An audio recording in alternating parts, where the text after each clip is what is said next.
All right, everybody, welcome to the Thursday Night Forum. Yes, it has been sporadic, it has been sparse, maybe like Arsenal's transfer window, but we are back. The season Arsenal's is here. pre-season. The Arsenal preseason, that was sparse as well, you Fucking hell. know, but, you know, what's the term? Boots will be kicked in earnest uh, this weekend at Old Trafford for Arsenal. But let's, we'll start off with Tony. Why not? We'll start. Maybe it's dangerous kicking off season 8 with Tony, but let's do it, Tony. What have you got? Uh, Ready for the season to start. Still wish transfer window closed. Season starts. So we don't get that. Did be curious now that they When does the window actually shut? Can't remember. When is End it? of this month. probably It's the Very in first. first, end. first, Oh, okay. first or End of 30th. Yeah, August. Right. end of August. So we'll have 2 weeks. Interested, they're now open to selling Martinelli, even though Trossard's just left. So Is he coming in a bit low for you in volume? Yeah. Tony, you coming in a bit low? All right. 2 weeks for Rodrigo to find a house in North London. Yeah. Listen, it's the balance of power is going to be interesting. We'll have to talk about the window at some point tonight. Where Isak ends up, if he stays in Newcastle or goes to Liverpool, where Rodrigo lands, whether it's going to be Man City or Arsenal, will be. Okay. is that better? Yes, that's better. Let's be having you, Tony. We're just ready for the season to start. Hope we get as a or Rodrigo or both because we need both.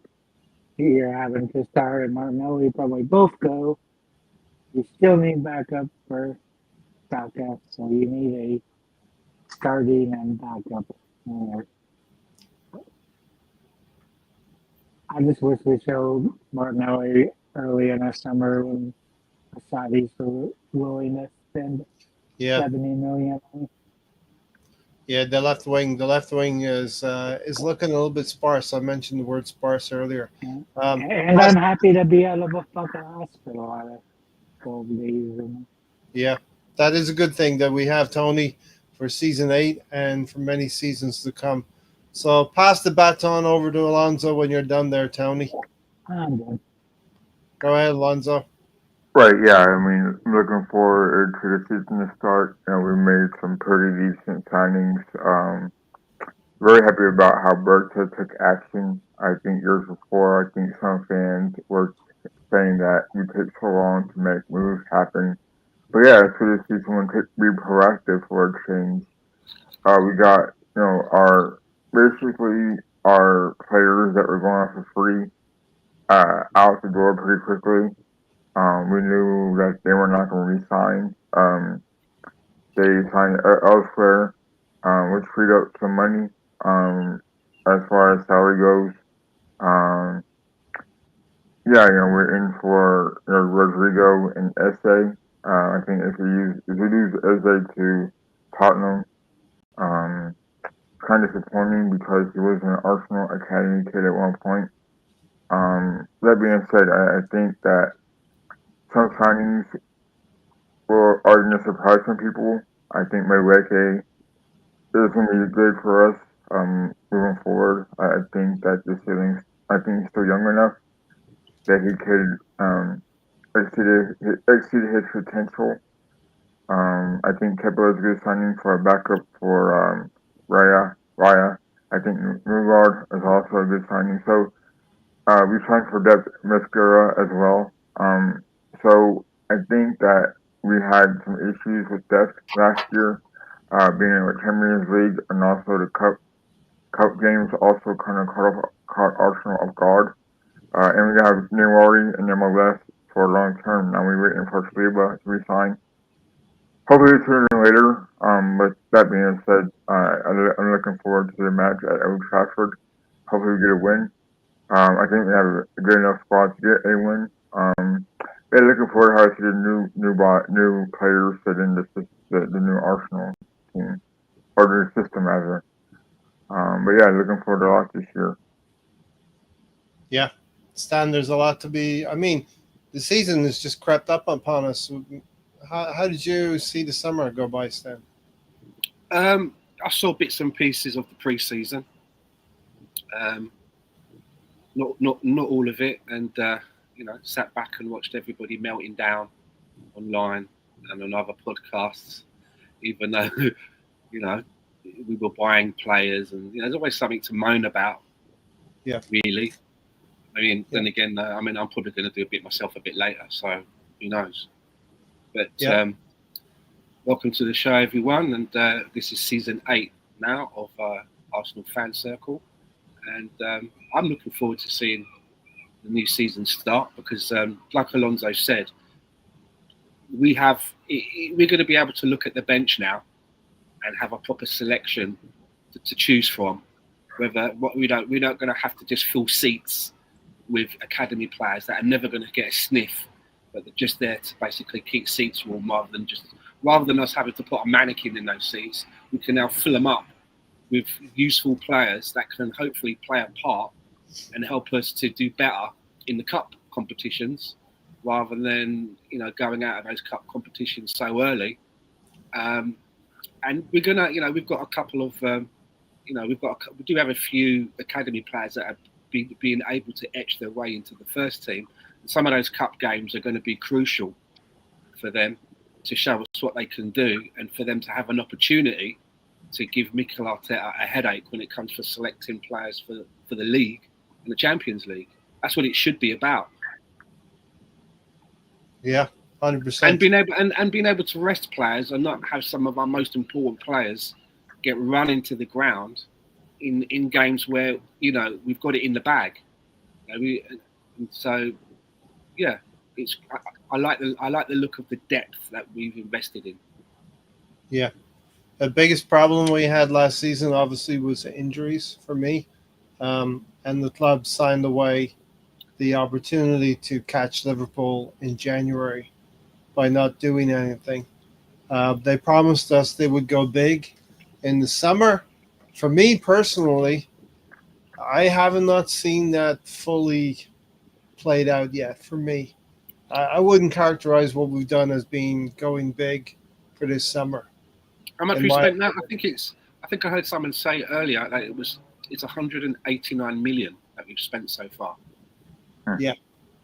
Now, as Alonso said, we got great cover in the goalkeeping department with Kepa for 5 million. We brought in Norgard for 11 million. As we know, Thomas Partey's out of the club now and moved on, and we brought in the biggest thing that we knew was that Zubimendi was going to come for the last 12 months. We knew that Zubimendi was going to come. So Zubimendi alongside Norgard in midfield. Zubimendi was a bit like getting a bike for Christmas, all wrapped up and put under the tree, but it's August. You're like, yeah, I've got to look at this for 6 months. I can't even ride it. Or are you being told in August that you're getting the bike for Christmas and it's all wrapped up on Christmas Day and you know exactly what it is? It's more like for previous Christmas. What do you want for next Christmas? Oh, yeah, I want a bicycle. I'll have a Zubimendi, please. Yeah. And then for good measure, we got a Mascara, who was a player to be proven, but it could be a good backup for the likes of Gabriel and Saliba. We have Calafiori as backup for Gabriel on the left side as well. No. Calafiori. No. Calafiori. Kivior. Calafiori is basically the new Tomiyasu. Tomiyasu has left, but we now need someone to fill that always injured spot that we like to have. Okay. And I think Calafiori is just going to slide on into that spot. Yeah. He's fair. either that or We always have to have one in the team, right? We always have to have one player that we know could give us something. Questionable. Always on the treatment table. Yeah. Moving on. Moving on then, because Tony, I gotta say, Kivior is the left center back in waiting behind Gabriel. Kivior has been very good for us through last season. I think only was present for 2 defeats in something like 20, 21 games. You have those numbers. Hopefully we don't like Harry mentioned or any other 2 man of the games match awards. anymore. Yeah. Yeah. So listen, we have able deputies in Mosquera and in Kivior to deputize for It, the strong center backs that we do have as first choice. it's so crazy. He started like 24 games in the 2 years and just 2 losses.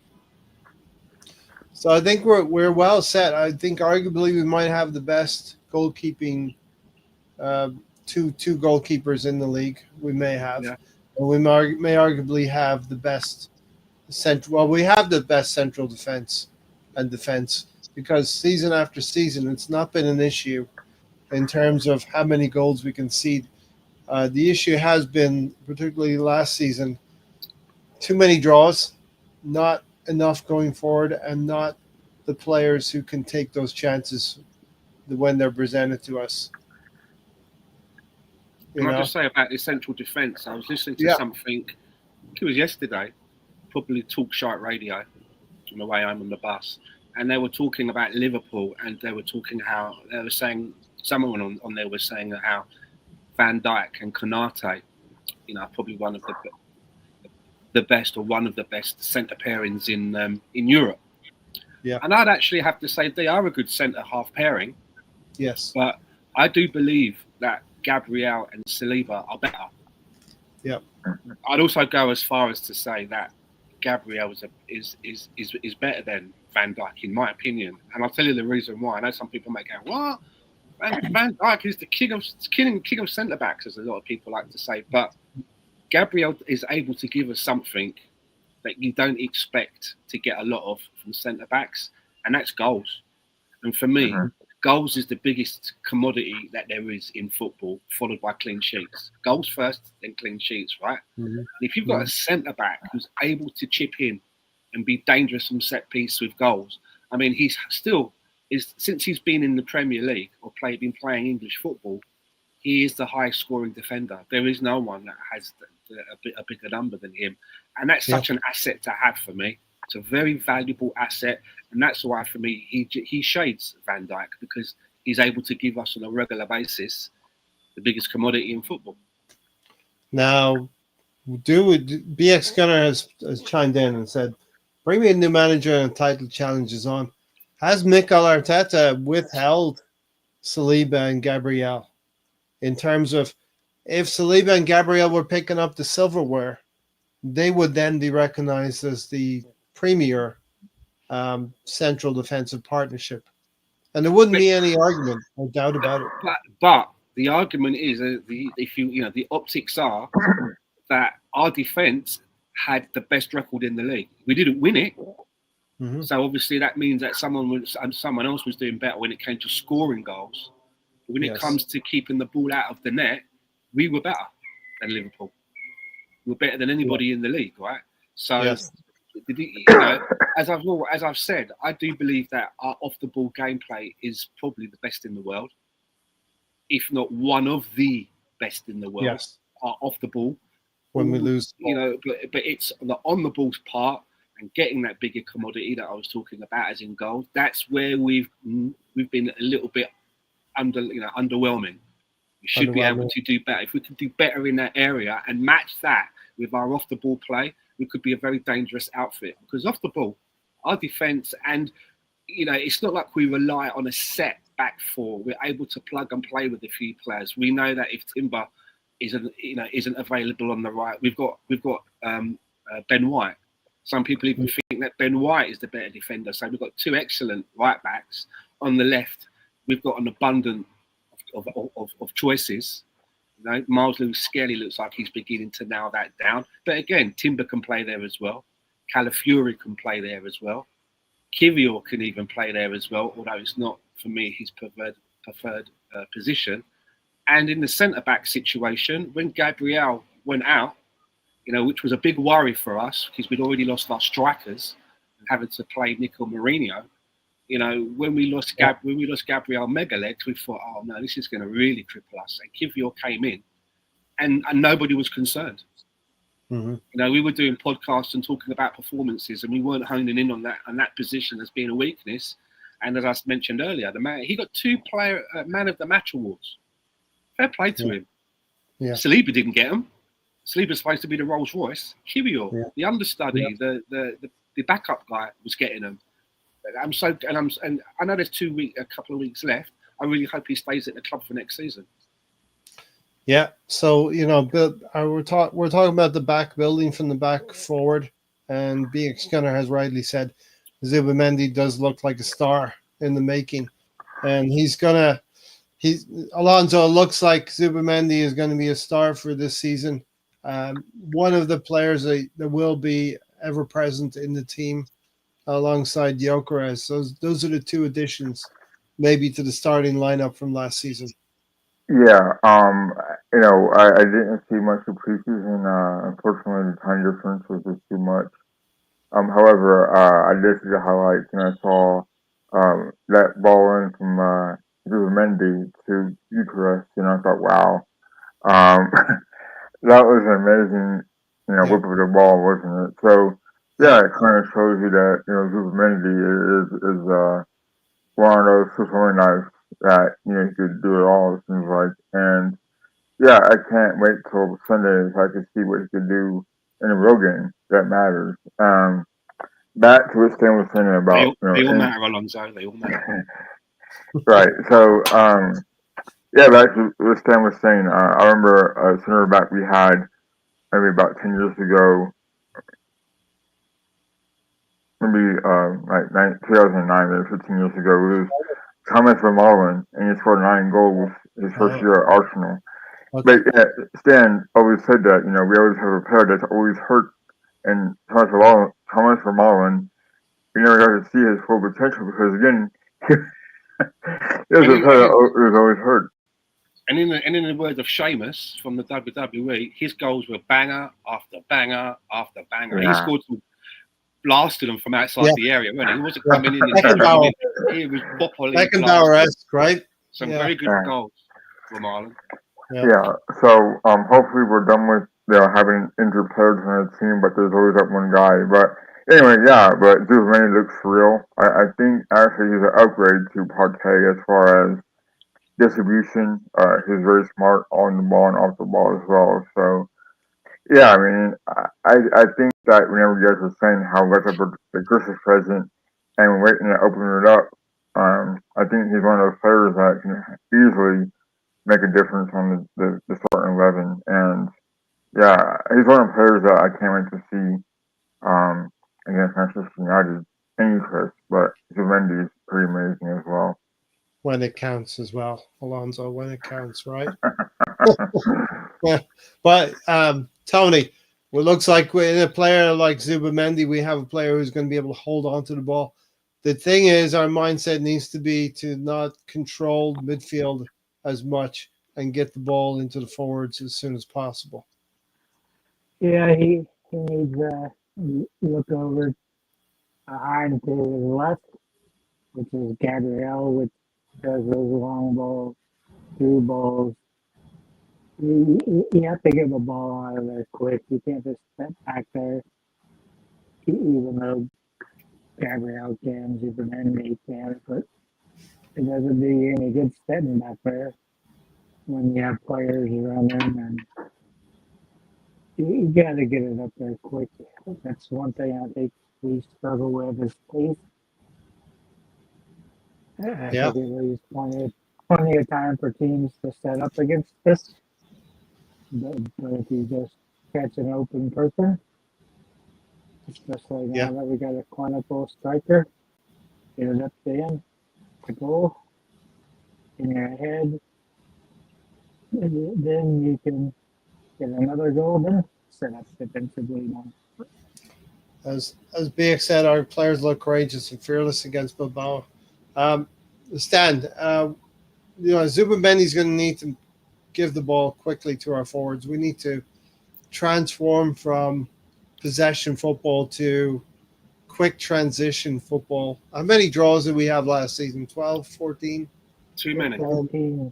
14 draws, too many in my Too many. eyes, right? So this is the situation. We need to turn 14 draws into the majority of them being wins this season.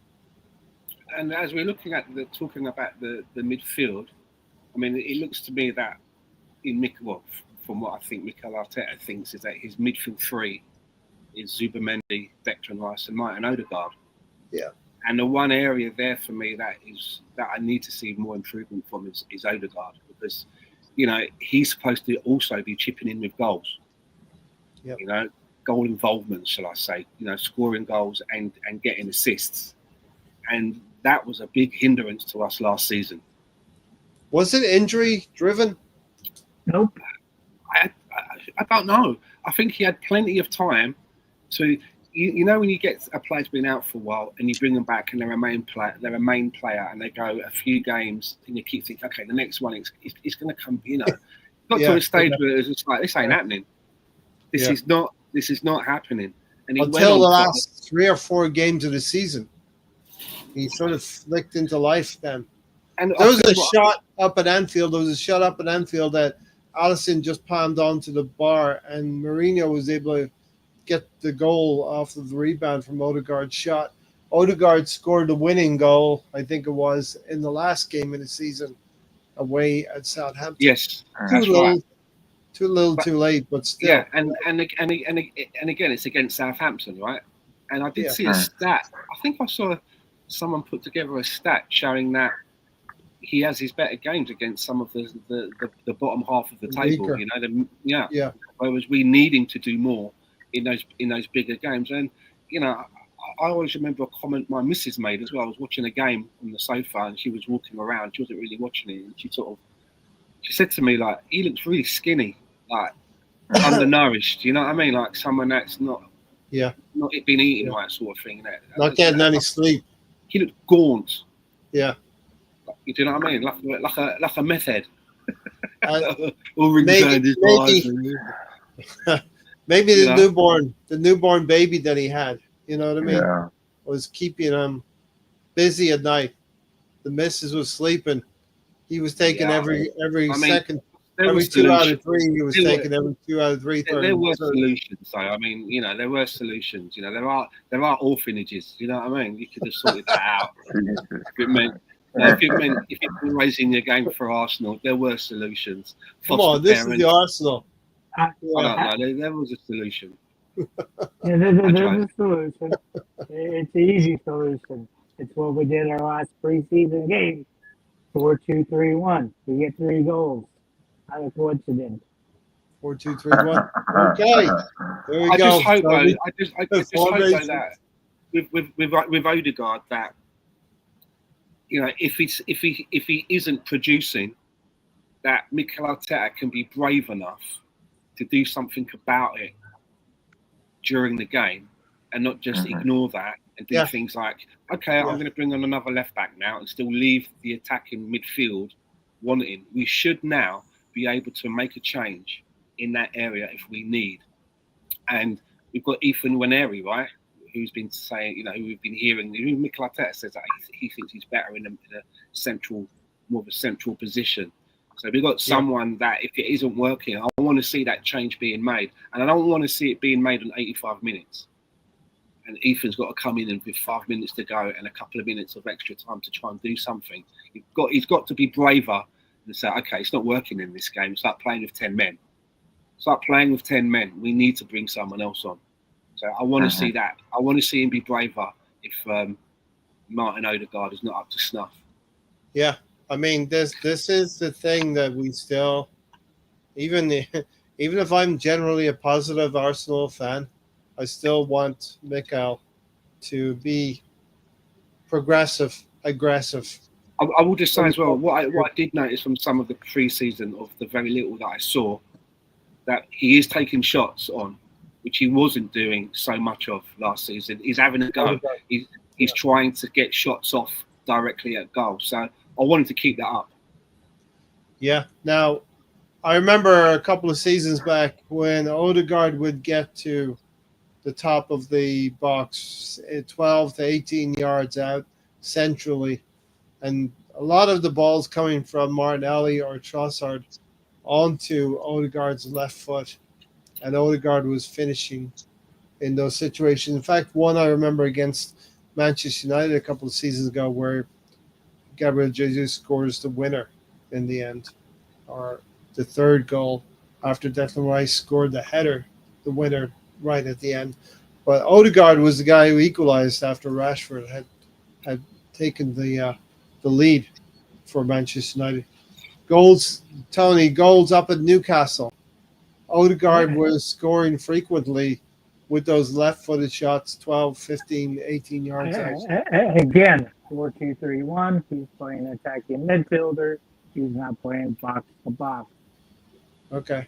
Or being a safety on the right side. Yeah. It's just you got Vitale. You've seen that he got 15 goals. I don't think it's down to the injuries. I think it's down to what the manager's telling him to do, which I don't know why we need another defender back there. Yeah. It's just as Stan said, Nwaneri could be one of the options. Tony, who else could come in and play? If Nwaneri's not available, Odegaard's not playing well, who could be another player? Havertz, if you have him. Havertz? Okay. So Yeah, he has to be slammed up right behind the striker. Yeah. I agree with Tony, but I was thinking this today that, well, I should have been working. I was thinking about Arsenal formations and tactics. Hey, we're all guilty of that, right? Hold your hand up if you're not guilty. And I was thinking to myself, if we ever get a game where we have Havertz and Gyökeres in the starting lineup, yes, then does that mean that Marina is a backup? I only have a backup striker? Yeah. Jesus. But we've got to go for a long season. I mean, are we ever going to have a situation where we will have Marino, Havertz, and Gyökeres all in the same team? Maybe there's an injury in midfield and Marino has to come in.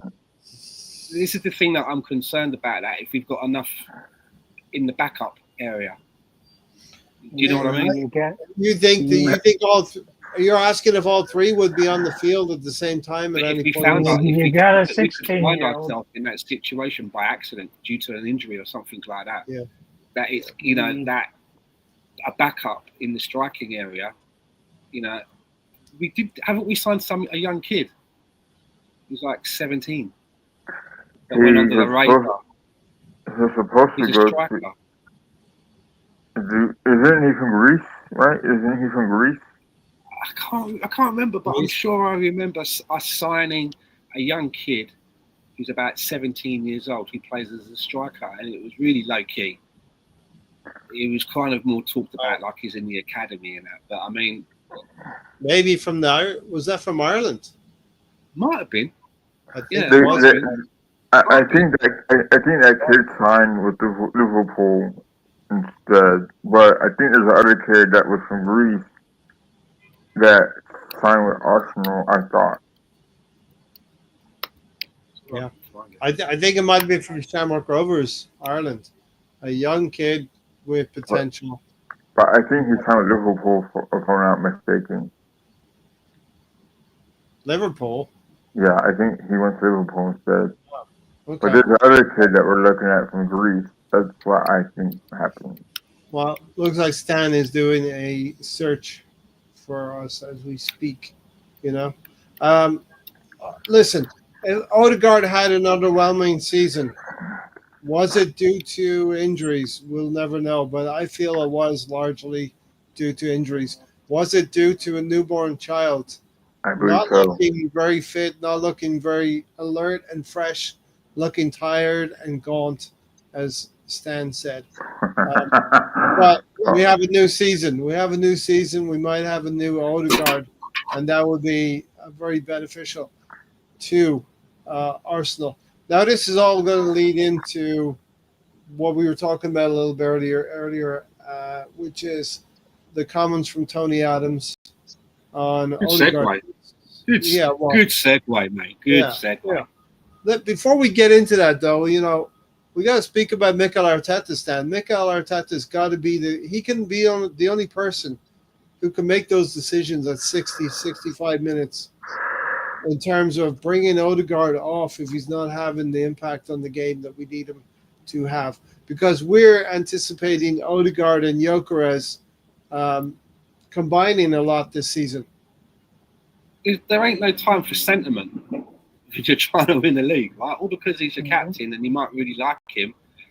Sometimes last season, I was watching games and I'm like, it feels like we're playing with 10 men because the captain's not getting involved. Yeah. He's not making a contribution, so we might as well just be playing with 10 men. And that's a handicap, And, I'm a big Martin Odegaard fan. Even before we signed him, I liked him. Yeah. But last season was very disappointing. And, it does kind of lead into what you were saying about the Tony Adams interview that he had. I don't know what the event was and that, but I watched a bit of it, but I didn't actually see this bit live. I thought it was dragging a little bit, so I didn't watch all of it. But he said something about big call. Mikel Arteta needs to make a big call and not have Odegaard as the captain. And he basically said that if Arteta thinks that Arsenal are going to win the league next season with Odegaard as a captain, he was just saying it ain't happening. That's how deep he went into it. That the personality of the captain is really, really important, and he feels that the person in the team that should be the captain is Declan Rice. So, a lot of people, I saw people in the chat boxes and some of that pod that was talking about, and some people were saying in the comments, Tony Adams is a dinosaur. He's creating shit that doesn't need to be created. Other people were saying that they agreed with him. It was very 50-50 on what people thought of his comments. And I can't remember if he was asked or he just brought it up, but I think there's something in there in what he's saying. For me, Martin Odegaard, he's our captain and I'll back him. But if I came into the club as the manager and was making changes, I would change the armband. I would. I wouldn't stick with Martin Odegaard as a captain if I was brought in as the manager, say, tomorrow. I was making changes. And I would give the armband to Declan Rice. Stan, do you think it's going a little bit overboard that you're not going to win because Tony Adams said you're not going to win the Premier League unless you change your captain. Do you not think that's overboard? Yeah, I do.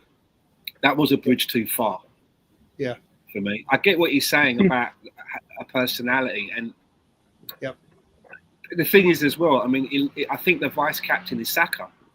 When Odegaard goes off, he doesn't give the armband to Declan Rice. It goes to Saka. So even if Mikel Arteta did make a strong call, apparently the heir apparent, the Prince Andrew, is Saka, not Declan Rice. I think so. Also, we'll get to Tony and Alonso as well. But also, I believe in recent years, the impact, how do I put this? The symbolism of being a captain is just that. It's just symbolism. It's not like it was back in the 2000s or the 90s, where your captain drugged the team by the scruff of their neck through games like Roy Keane would have done. You know what I mean? I do think there's two, and this is just me. If I'm picking a captain, I have two criteria that I'm looking for. Obviously, there's the leadership skill, because he's basically got to be my mouthpiece on the pitch. Yeah. And what I'm saying, he's going to be talking to the players. But I also think it's important that you choose a player in a position that's going to be, is going to be playing most of the games. Yes. And isn't going to be a player that gets subbed off a lot. So if I was going to pick a captain and a vice captain at Arsenal, I would go with Declan Rice as the captain. And I'd go with Gabriel Megalegs as the vice captain. Yes. And that's no slight on someone like Saka. But there is going to be games that, because of how important Saka is, there's going to be games where I want to sit him. Cup games. Tiger. cup games and stuff like that. I'm going to want to sit him. Yeah. Or be able to substitute him sometimes at 65 minutes instead of 85. And I don't think that if you've got a player who's being used in that role, there's no point giving them the armband. They're good enough as they are anyway, being a star player. And So I want someone who's going to be reliable in there, is going to play a lot of games, has that leadership quality, and I consistent, think Declan Rice, consistent Gabriel, level, and Declan Rice both have that in abundance. And a level of consistency. They're going to give you 8 or 9 out of 10 every game. And if they're having bad games, they don't go missing.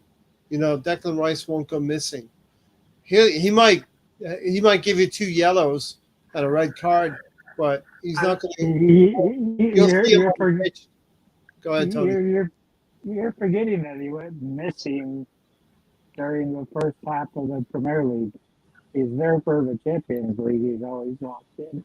Well, you're also forgetting that he came off of a tournament as well last summer, the European Championships. Everybody's coming off a tournament. I think you're right, Tony, because you haven't mentioned the internationals yet, and we're about 30 minutes into this podcast, and you've not mentioned the internationals and how that's going to have an effect on the season. I did that earlier with Lonzo. You did it with Lonzo already? Yeah. Over there.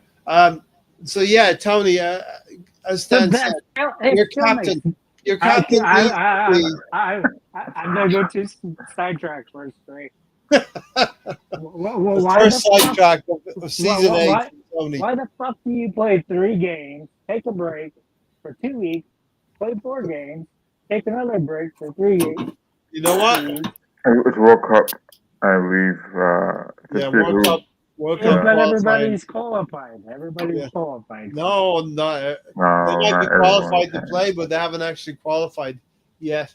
Listen, I'm actually okay with it, Tony. We're going to segue real quickly because we play I thought you Manchester wanted United. me to do the signing of the. We play Manchester United away from home on Sunday. We play Leeds at home the following weekend.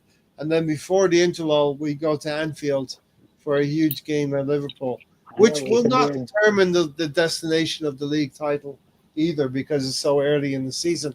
So I'm actually okay with the first. I'm okay with the first. Wait, what? We can be in a hole come. We could be. All right, let's get back to the captain. Declan Rice, the captaincy. No, he's the deputy. Who would you pick last year? Who would you pick? I would pick Gabriel. One thing that isn't mentioned much by anybody is when he was gone, what we missed was leadership. Yeah. You see when we go for the corners, you see the free kicks, who's always talking? It's Gabriel. Gabriel would go back, change the play, go back to the huddle, and go back to his position. He consistently scores goals. He consistently gets assists going forward. Yeah. But what's Megaleg's going to be like in a post-match interview? It doesn't matter. We don't care about that because it can be translated as well. Here's something that springs to mind. There are leaders in name and there's leaders in action. And those who go on the field and are leaders on the field. That's the type of player that Tony Adams was. He would go on the field and be very vocal and give somebody a bollocking if they needed it on the pitch. And actually, I remember Ray Pollard's debut as a captain.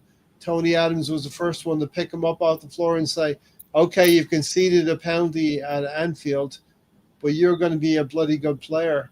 You forget about that and keep playing. So that's the kind of actions of a captain that you need. The issue for many Arsenal fans is that Martin Odegaard is very, very quiet, and he leads by example. But if he's not playing well, that's not what Arsenal fans want to see on the field. Patrick Vieira was very quiet, but he was able to lead on the field by his actions, and he had Ramsey, players around him as well. Rambo was quiet. You know, so the problem maybe with Martin Odegaard, and somebody said this on a podcast earlier, you can be a captain, but it might not be the best thing for you on the field. If you're relieved of the captaincy, you can actually play better, such as they talked about Harry Maguire and I think a couple of other um, examples as well. But Mikel Arteta, very often the manager will pick the player who's most in his likeness or image or his style of play. So Tony Adams would pick Declan Rice. Mikel Arteta would pick Martin Odegaard, and that's the difference in their personality. You also have to remember Arteta did the same thing as Emery and had the five captain bullshit. And as BS Gutter says, in the words of Tony Adams, it's as clear as day who our captain should be. LOL. And such as the examples you and Stan have brought forth with Declan Rice and Gabriel Megalegs.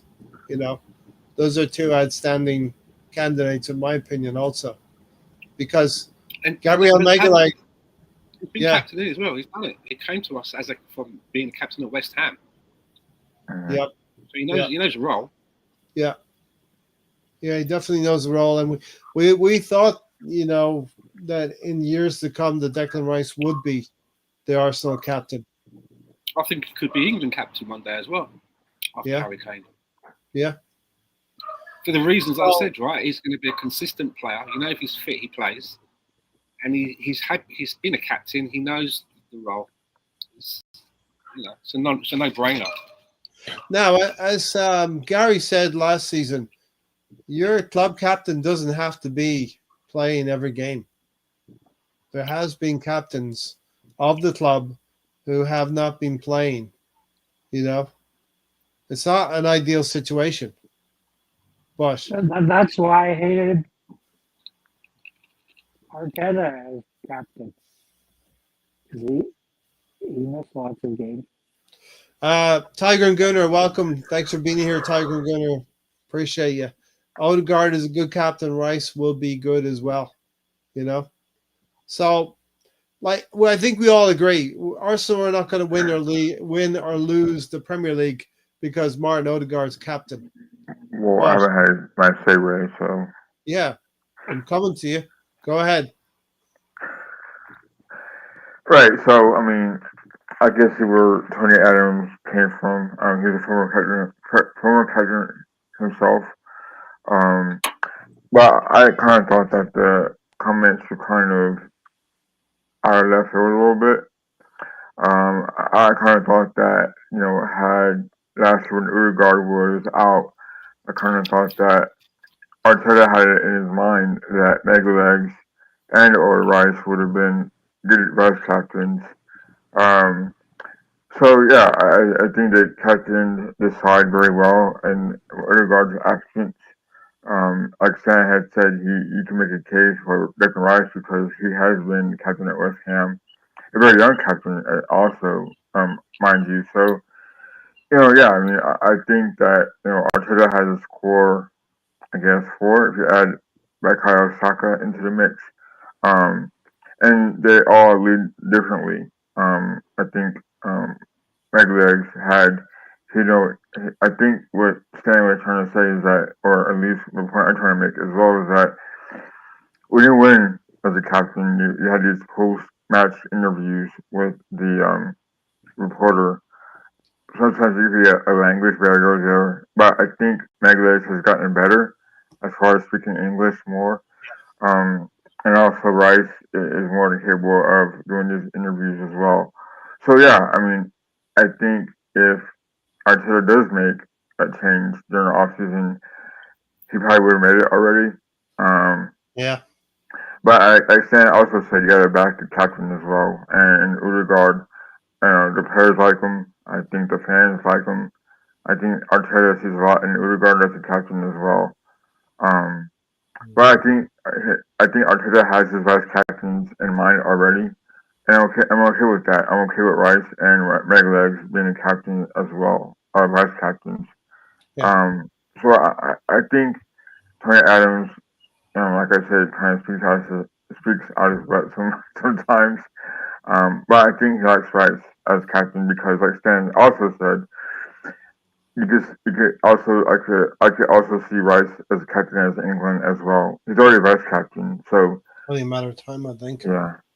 So One other thing I'd like to say is I want to see. I'd like to understand what Martin Odegaard's mental capacity is like. You know, what I'm saying is, it's like, does he hear these comments from Tony Adams and go, "Oh my God, man, I'm an ex-England legend. He's kicked some shit. Oh my God, oh my God, oh my God," and it's going to like affect him, or is he the sort of personality that goes, "Oh yeah, well, I'm going to prove you wrong."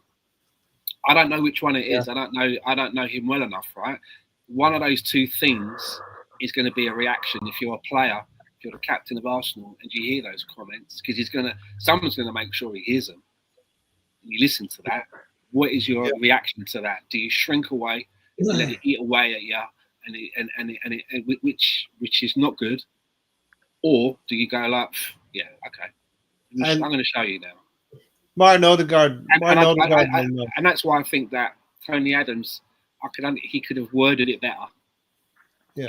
He could have put that idea forward about a change of captaincy without actually saying that we will not win anything with him as the captain.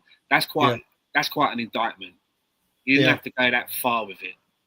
No, because he probably didn't mean to. He probably wasn't thinking, right? But you know, if you look at that, that's pretty stark. He could have still put his case forward for a change of captain without literally putting the whole season on his back. But what he's doing there, Stan, is saying, you know what I mean? Martin Odegaard is Martin Odegaard is not his kind of player, is not his style of captain. It's not how he himself went about being captain. Tony Adams. I don't see Martin Odegaard grabbing someone around the neck and having them up against the wall and reminding them who he's playing for. I don't see him doing that. And I understand that they're going to have different personalities in that way, but I do think that Tony Adams should basically he's kind of put the achievements or failings of next season on his back. He's basically saying, as long as that guy wears the armband, we ain't winning nothing. Yeah, which that's is pretty hardcore. We've said that's a bit harsh, and the other thing as well, it's a generation on. You know, Tony Adams he said how he felt. Even if he felt that, even if he did feel that, did he need to put it out there like that? Who's it helping? Yeah, really. All it does is cause a lot of anger online. That's the first thing. That's not a help to anyone. Just for the first game of the season, Martin Odegaard is trying to find some form and come in. Doesn't help him. He doesn't need that. What if he's a shrinking violet and is taking it to heart? Yeah, I just think that even if he felt that, he could have made his case without going there. Yeah, do you know what I'm getting at? Yeah, and Tony Adams was a unique. You can't even say he was pissed because he doesn't drink anymore. Tony Adams was a unique captain. Patrick Vieira. Let me just say this: Tony Adams did not say anything about Patrick Vieira as his capacity as captain as well. Patrick Vieira was quite quiet, similar to Odegaard. I don't know that, but Patrick Vieira would get stuck in. The performance level, he'd get stuck in, and if he needed to, right?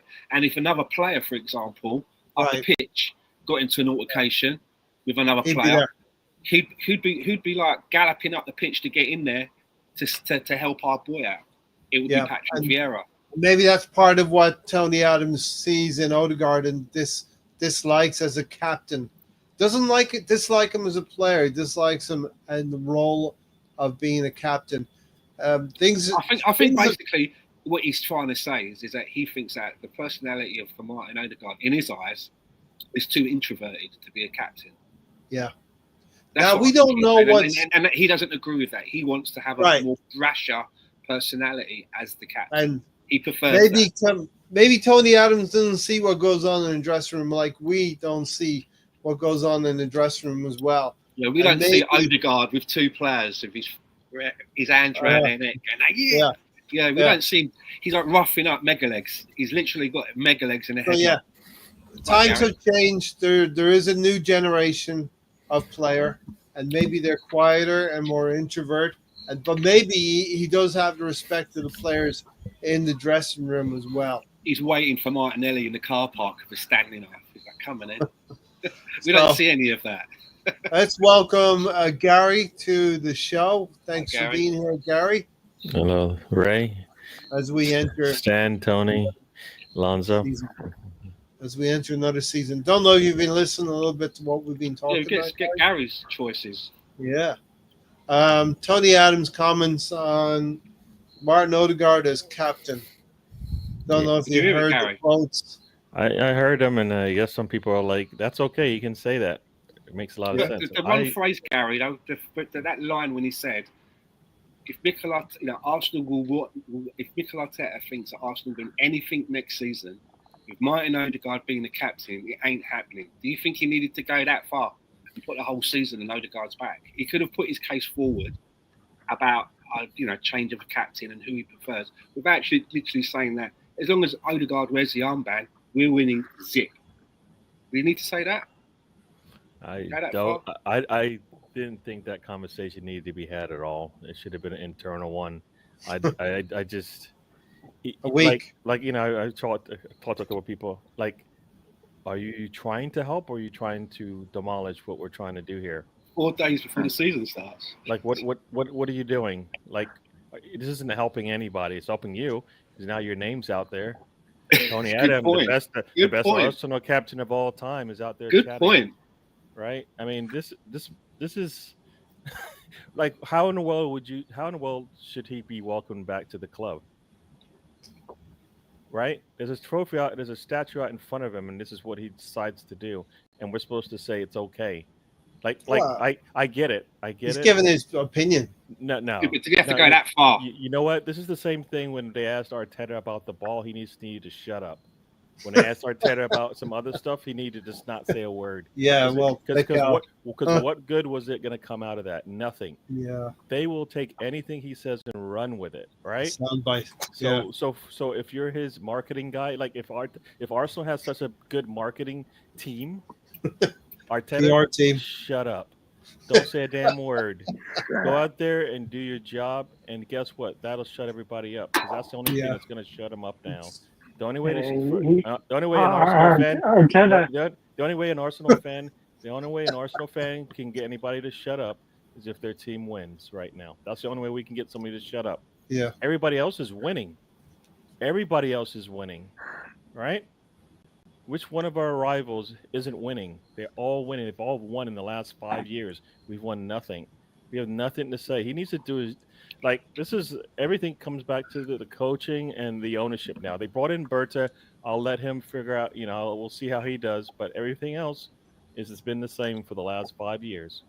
The ownership and the manager, right? They've changed the players. At some point, you got to say, you might have to just go ahead and do it. He might have to go, but you know what? If you're Arsenal, Mr. Arsenal as they call him, I understand everybody says you can't talk anything about him because he's the captain. He should be able to talk that way, but you're not helping. No, it's not helping. He should be doing something to help. Yeah, exactly. He should be helping. He should be that 12th person.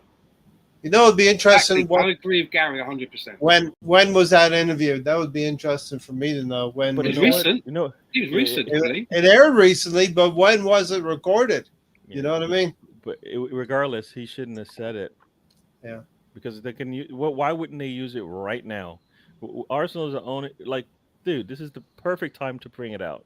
We're about to go into another first game of the season against a team that everybody expects us to maybe fall flat in our face with, especially when this comes.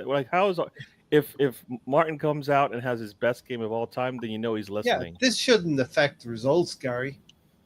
It affects the head cases of players. It does. No, they're professionals. If he's not Mr. Arsenal, then it won't affect it all. If it's not Henri saying something, it won't affect it all. We're talking about two of the biggest names in Arsenal history, and you're Well, telling Martin me Odegaard's got to go out and play on Sunday. and you're telling me that whatever they say, none of it matters. It won't Oh, affect Martin them at all. Odegaard's going to take to the field at Old Trafford on Sunday, and you're he's not going to worry. You're living in a dreamland, my man. I'm sorry. He's not going to worry about what Tony Adams has said about him. I hope not. He's got to go out and play. It's not just about what Tony Adams said. It's about all the interaction online and the opinions and but all of that. Stan, again, professional footballers, they can't and won't. But why would you? You are wrong if you think Arsenal, that doesn't affect anybody. If you're wrong, if you think it doesn't It affect affects anybody. some people, Him but being on it Twitter. Affects everybody. it's the top 1%. But I don't understand why Release. someone like Tony Adams, with his stature within the club, who actually has, as Gary says, the statue outside the club, why you would say something so like. Well, Henri has said similar Toxic. things. I've never said this word, this sentence before because I hate it, but it was very toxic 4 days before the season starts. Who are you helping?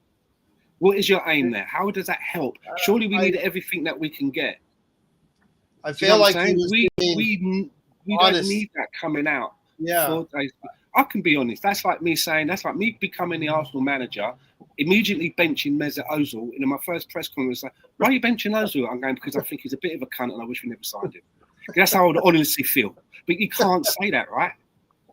I'm trying something different. I've kept him on the bench because I'm trying something different. He'll be back soon. But Yeah. I'm not going to say because I don't like him, right? I fucking wish we never signed him. You can't do that. Yeah. You got to be on board. It was not a helpful interview days before the start of the season. Who's it helping? You know what? Think about this. When Ramsdale came out and said what he said, was that actually did that help him at all?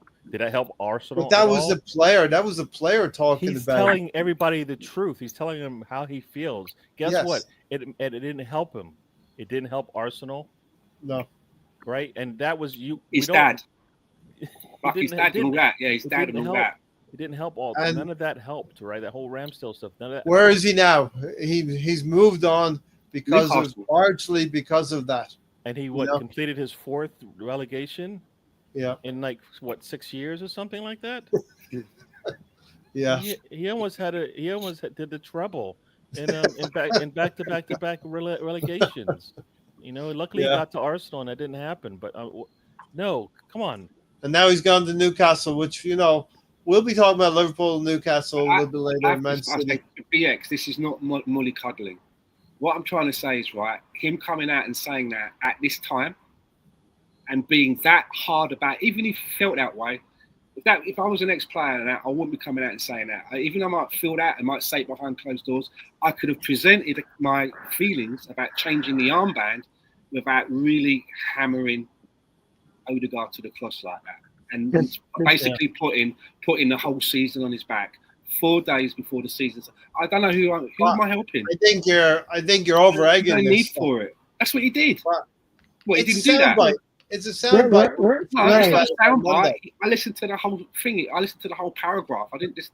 He said, if Mikel Arteta thinks that we win and Arsenal's winning anything next season with Odegaard as the captain, no.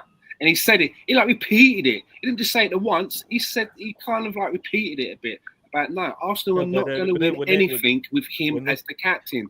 Think about when they asked. Just say who you want to be captain, who you'd like, not Yeah. that. Sorry, Gary. No. Think about when they asked him. So you don't like Martin Odegaard? You remember what he did? Do you remember that part of the conversation? Oh yeah, Basically, he didn't want to say yes. Yeah. So he just started on. He just mumbled for a couple of seconds. You're telling me that's good. So once again, we're talking about Mr. Arsenal on a show, basically Good point. alluding to I don't like Martin Odegaard, one of the captain of Arsenal today. That's what he did. So you can try to gloss it up all you want, but it doesn't look good and it doesn't help. So when people, when people say, guess what, you should be like these other teams. Their fans stick up for their players. They stick with them through thick and thin. When things look bad in the beginning of the game, they stick with them all the way through the 90 minutes, right? And the team usually comes through. Now we're basically saying we're just going to tear you down, but I want you to do really good. No, I I don't. It doesn't help. Lost. It's He not lost helping a us. little bit of with that, right? If Tony Adams is a teammate of Odegaard's, he wouldn't have gone in as hard.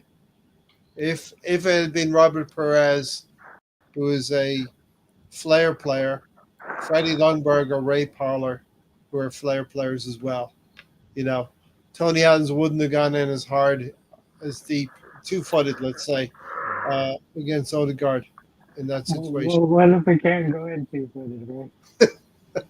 I just think he's put the whole Right, season one-footed, on his double back, and force. there's no need for it. Double. Roadhouse, Family Guy, but Roadhouse never- style.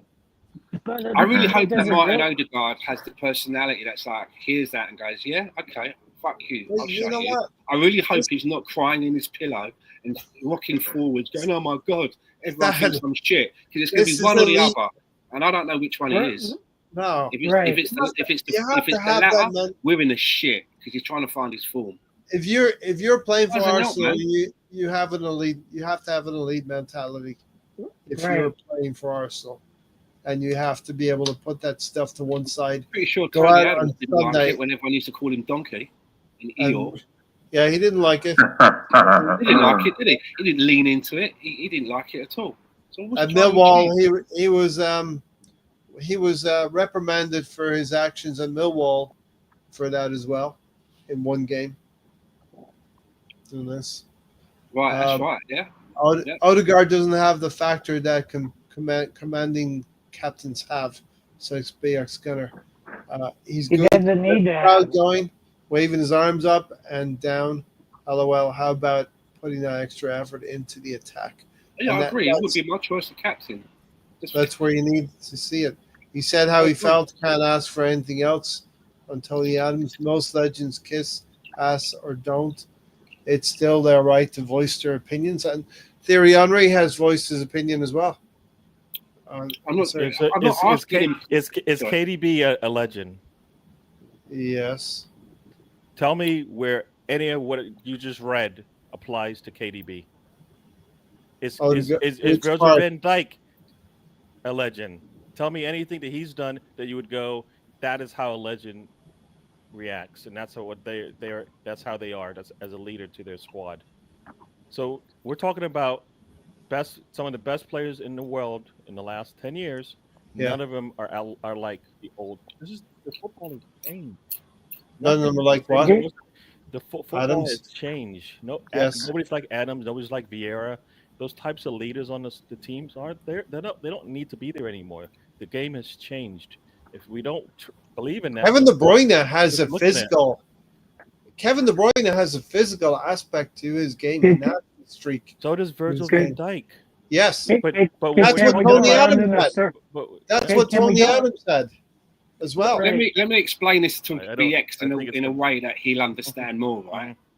Tony Adams is like the Hulk Hogan of Arsenal. So it's his job when he does come in every now and again, it's his job to put Odegaard over. That's what his job is, right? He's supposed to be putting him over. He's not supposed to be using his creative control and going, no, that doesn't work for me, brother. He should be putting him over. What he says behind closed doors or whatever, that's one thing. But 4 days before we start the season, we need everything to be happy and smiling. We don't need spanners in the works. So I as much as I love They won't be Tony Adams, talking about this. as In the much as I dressing love room. Tony Adams, nah, man. I don't understand what he thinks he's trying, how he's helping by doing that. He should be there to help, not hinder. Right. Yep. Does it matter who has the captain's armband? What? I can't hear you. Does it matter who has the captain's armband? No, Yeah. no. Gary, does it matter? Obviously, it does because that's what we're talking about right now. No, does it affect results on the We are field? having a discussion right now because think it people does think matter. it does affect. Yeah. Does I it don't think affect it the does. results on the field, Gary, over a season? You know what? Tell me when has Martin Odegaard stood up and you went, "That's my captain." When he scored goals, when he scored 15 goals. When did he score? 2-3 years ago. Oh, We're you talking asked me about- when. You asked me when. But I need my captain every day. Not I just, know we've not been just 3 talking years about ago. this. We have been talking about this. You're going Consistency back. is important. Gary, you seen A what level of happened about consistency is important. We Gary. agree, Gary. The man just went Tony on me. I asked him about something that happened in the last 2 years. He You said, "You know asked what? I'm me gonna go when. 3." You asked me Gary, when we So, saw Gary, that. Gary. so you're saying he hasn't been captain like for the last 2 seasons? Gary. He hasn't- Correct. Okay. Correct. So it's okay to keep. Gary, It's okay to keep his armband. Then that's what you're gonna I'm say. saying it doesn't matter. It doesn't affect the points we're going to collect this season, in my opinion. But I just asked you a question: I need your captain to stand up once in a while, right? And you told me in the last 2 years he hasn't done that. Gary, Yes. Gary, how many goals did we score in our last preseason game? I don't know. In the last what? Preseason game.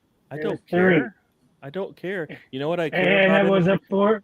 It was You a know what- 4-2-3-1 with What- Odegaard that? playing in his natural position. Why are you even bringing that up? Because it's Odegaard in his natural position. You're bringing it up 3 years ago. That's Bring it up the last problem. I didn't bring up 3 years ago. I asked you when he stood up, and the man told me 3 years ago when he had his best season in his career.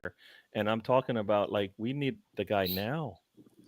Like okay, so remember in the Real Madrid game when he talked about who should be the captain, right? Who was the captain like player in that game, the Real Madrid game? Declan Rice. Okay, so that's what we're talking about. Yeah. And he can do. I know Martin Odegaard can do that. Okay. Once again, Yes. I think this is You've seen for it. me. This is a coaching thing, not a player thing anymore. The man's got talent. We need to tap it and figure out how to get it out. And there's only one guy that can do that. You know, this always goes up, man. It's not. Rick Cal. It goes up. It goes Right? up. Yeah. He's got to Yeah. get the best out of his players and put them in the right positions to succeed, and he's not doing that.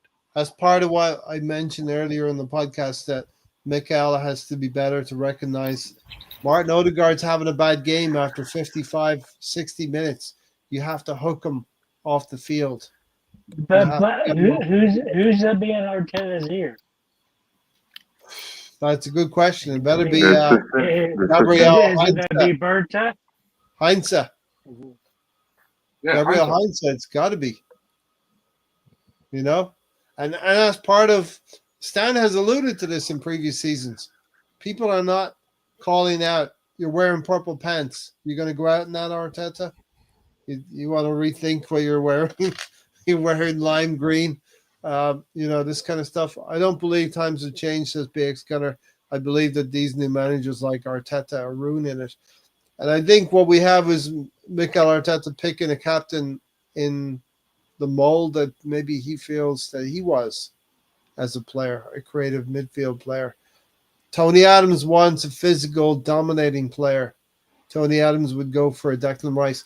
I agree with you, Gary. I would go with a Declan Rice. I agree with Tony Adams. I would go with a Declan Rice or a Gabriel Megalegs. Do you think it's got anything to do with that Martin Odegaard was a Real Madrid player? Do you know what I mean? So that automatically gives you credit in the bank. Yeah, a creative player. But it's also important. Someone said, is the captain important? Some said yes, some say no. I think one of the reasons why it's important to a club, I think that's Martin Odegaard's parents on their way around to have a go.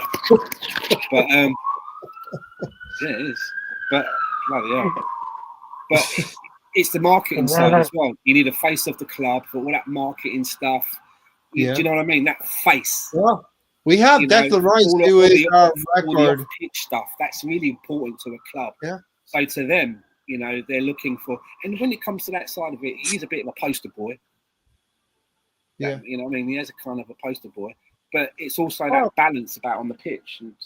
But Dan, Declan Rice, last season, we signed him for $6 million or 6 years. 3 goals and 8 assists. Million.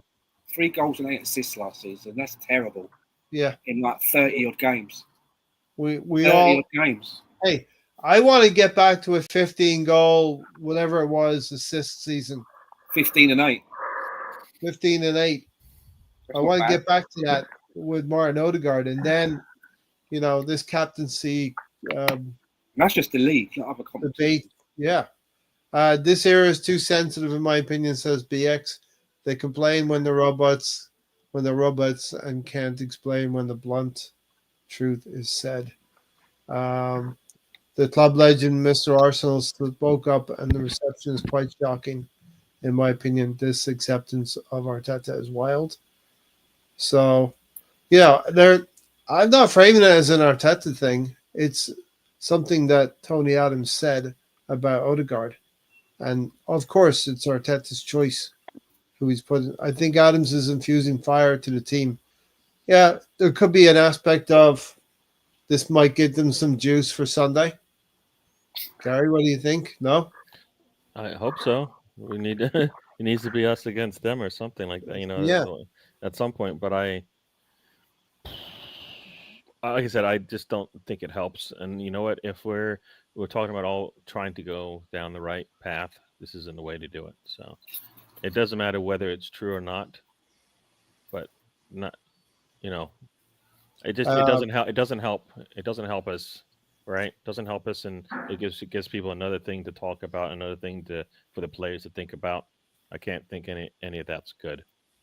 Club legend speaking should send red flags up to the operation 6 years. Yeah. And you know what? It's like but- like remember in the beginning, people were saying they were keeping the legends out or whatever like that. Yeah. And this isn't helping that cause. Right. Right. Yeah. I mean, like Yeah. if you own a team and then the legends, the people with statues and fun are talking about the team like this, how in the world do you bring them in? It kind of slaps you in the face, right? Yeah. They're there to be they should be putting everybody over. Yeah. I mean, Thierry Henry and Tony Adams. the same way that Ian Wright backs the women no matter what, right? That's what we need on the men's side. We're not getting that. We're not getting that. Dennis Bergkamp will always keep his counsel though and not speak out like Thierry Henry and Tony. What happened to Perez? Did his gym membership get revoked? What happened? I mean, I think the difference between Henry and Tony Adams, right? I think Henry's like a pundit, so he could get away with stuff like that. Where Tony Adams is just doing Tony Adams things, right? He's over here dressed in a three-piece suit, acting the fool. came up through the academy as well, right? Yeah, well, yeah, that. But I'm trying to say is like Henry's a pundit now, so all he talks about, he criticizes not only Arsenal but other top teams in Europe because that's what he's paid to do. Where I think Tony Adams asked a question at a meet and greet, I guess it was, and so Tony Adams asked a question or answered a question that was asked to him, and in his opinion, or in our opinion, he just answered the way he thought he would ask it, and it came off to some people as very kind of not the Arsenal way, right? Harsh. Right. So I think Henry gets a pass because he is a pundit and he gets paid for his opinions, right? Yeah. And that's what I got out of it. I think Henry gets a pass to a certain extent. It's not that I have a problem with his opinions, as I'm saying. He could have framed it. He didn't have to go No, there. helpful. Right? He could have put his options forward for who we'd like to see as captain and the sort of captains he likes to see. Did he have to say that Arsenal won't win anything next season if he's a captain? He doesn't have to say that. No. That's just. He was just in his clamor to try and bring Rice into the conversation. He I still think it's downplays stupid. Odegaard. He downplays Odegaard by saying, "We're not going to win anything with Odegaard as captain this season." He said, He's not getting that ambassador's job for Arsenal now. That's not happening. Surely. No. You're not going to have him as an ambassador of the club. You're like, who knows what he's going to say? We put a Well, you know microphone what, in front of Stan? this guy. Who knows what he's going to say? if it wasn't going to be him, that puts Tony into the reckoning now. He was in second place, so Tony could be the Arsenal ambassador, endorsing 4-2-3-1 throughout the world wherever he goes. That's the combination to the lock to his basement. 4-2-3-1. Tony replaces Tony. No. Wait, Tony would say a 3-4-2. Something like that. Good thing is the marketing department won't have to change anything because it will just still Yeah. pay Tony. So you Tony, yeah. save money there.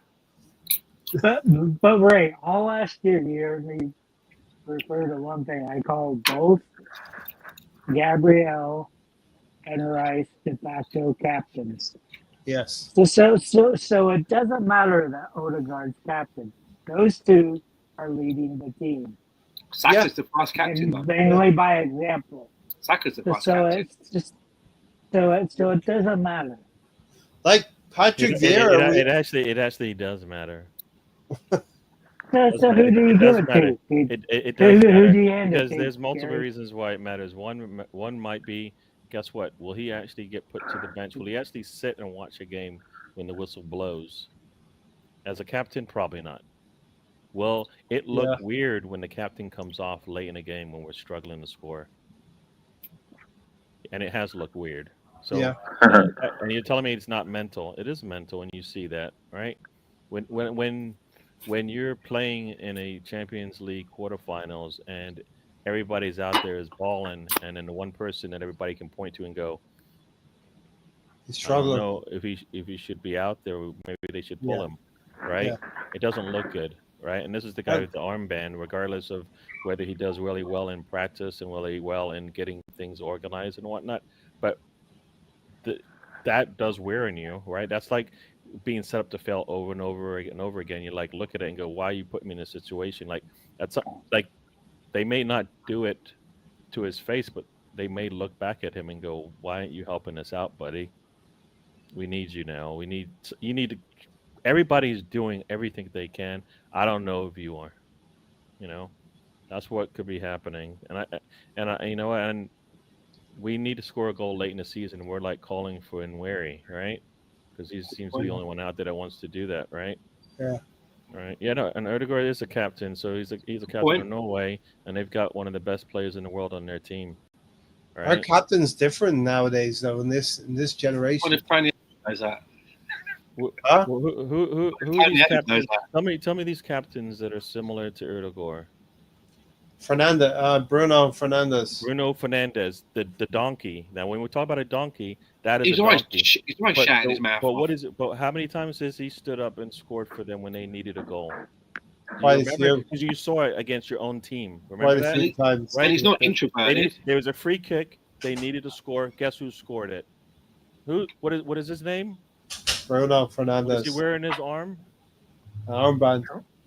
The captain's I'm armband. just saying that they do stand up when they need to be called on, right? Yeah. I mean, you go look at most of the captains out there. They do You look stand Van up. Dijk. They do stand up there and do it. Like Yeah. like for me, he does a really good job pressing.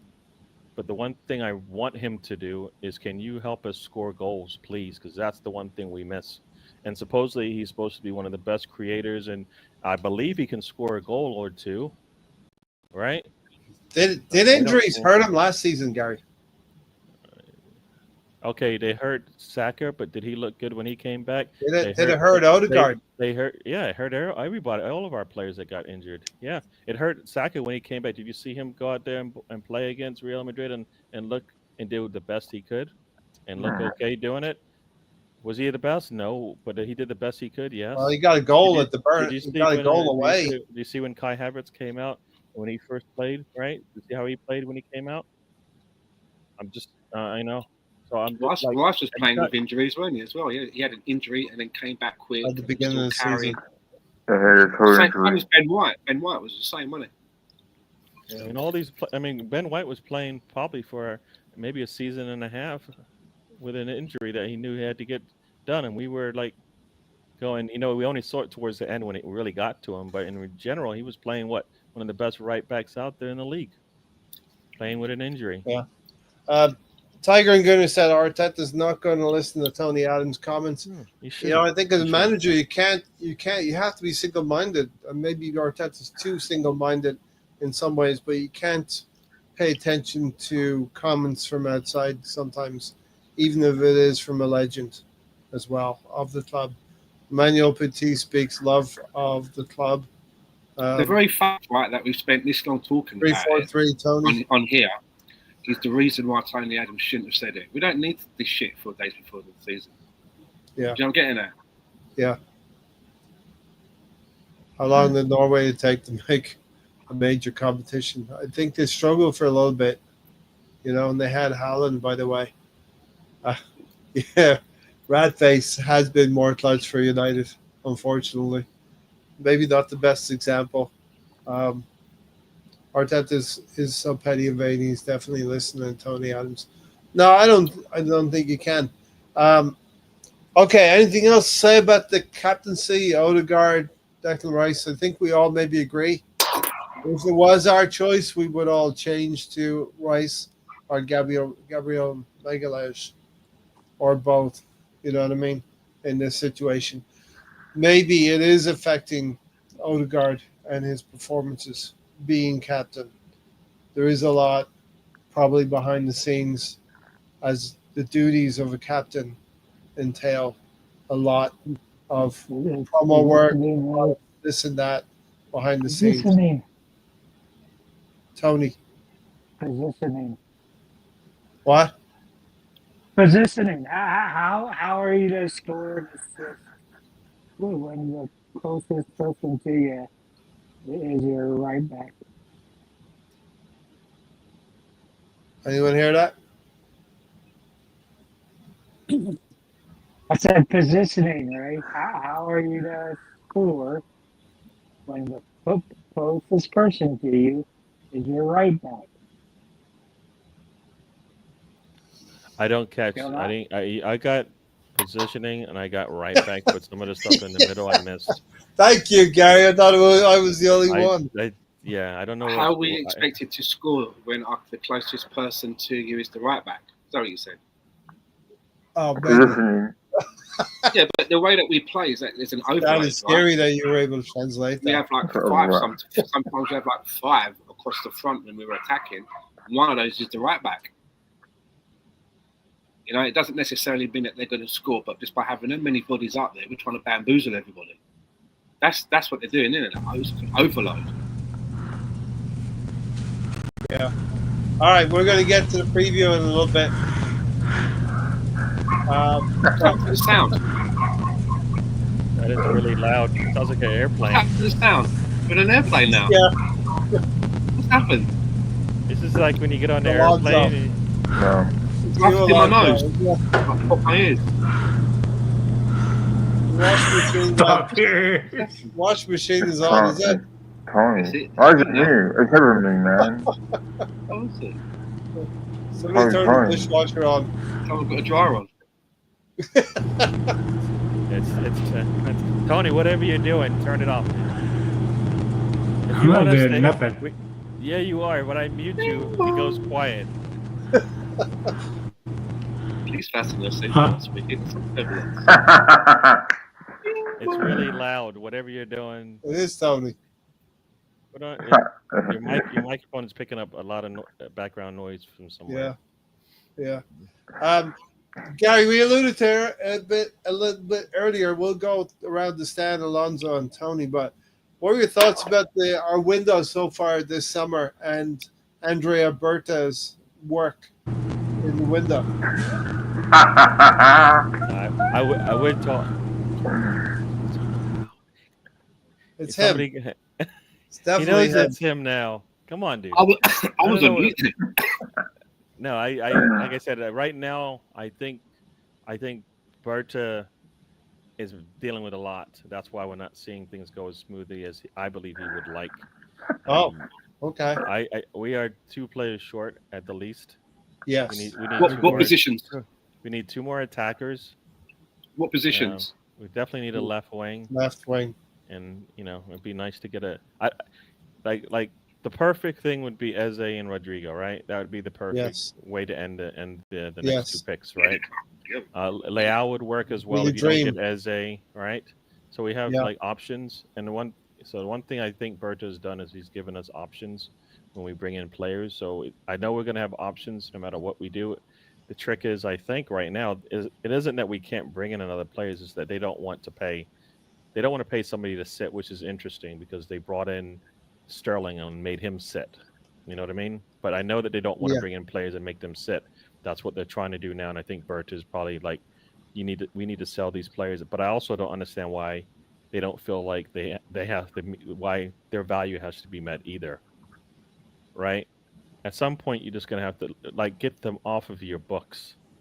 Right? You're not gonna play them anyways. So what's the point of holding on to them because you want to make more money? And then when they play for you, you're like, well, this isn't. I'm not getting what I want anyways. I say pay a little extra, either by selling them for less than you want, but get them off your books and bring in the players that you're gonna play, or you play them. Anybody who stays plays. I don't care who they are. You know what I mean? If Vieira is here, he has to play, or else you what are you doing, right? If Yeah. if Nelson We is here, have- he has to play. Like everybody has to play. Well, this isn't. Did No free lunches. Did you like the approach of playing Sesko against Gyökeres in the market to get the best deal for We us? always want a plan B. We've been saying that for years now. How many times have we gone into a window going, well, you know what? If we don't get this player, guess what? We're not going to get that. We're not going to get anybody. And we've Yeah. seen it time and time and time again. Edu works with like definitives. I have to get this player or else it doesn't work. Yeah. Yeah. Bert is like, there are more talented players out there. I will get one of them. And if they, basically RB Leipzig screwed over Sesko. Yeah. He wanted to come to Arsenal. He Now probably he's would have at come to United. Arsenal. And guess what? They wanted their money. I guess they got most of it, but they weren't going to get it from Arsenal. And Arsenal needs to play that way. That's what we need. Like, think about this. Any player that we've gone after, there's not been much of a competition. Everybody was waiting to see who went Sesko or Gyökeres before they decided which one they were going to take, right? Once Gyökeres was off the market, then Sesko came up, and then other teams got involved as far as the media is concerned. Every player that we've gone after, nobody has even touched, and that's partly Berta. When a player wants to come here, you've heard it time and time again. They want to come to Arsenal. Yeah. Some of that's Berta, some of that's Arteta, and some of that's probably the players they're talking to. So Yeah. And some of it has to be what they can see in the future. And we've been talking about this future for a few years right now. We don't want to do the three-peat of second place this season going forward, All right. Arsenal business, we know we need to do more of it. We need to get outgoings out the door and get some cash in the door. I want to talk a little bit about other teams and what's going on out there. I thought you said you were going round. Yeah, go ahead. Yeah. But I'm saying I want to talk about it after we go around. I'm going around. I want to talk about it. Sounded like you were changing the subject. No, you thought I was, but I wasn't. You got caught, Ray. It's all right. You try to play it off. But we're going to go to VAR for that one. I'm not. I'm going to the small screen at the side. Yeah. Gary thinks I'm not that smooth. I'm that smooth, Gary. Ray's trying to be Wizard of Oz. I think everybody. Everybody in the panel.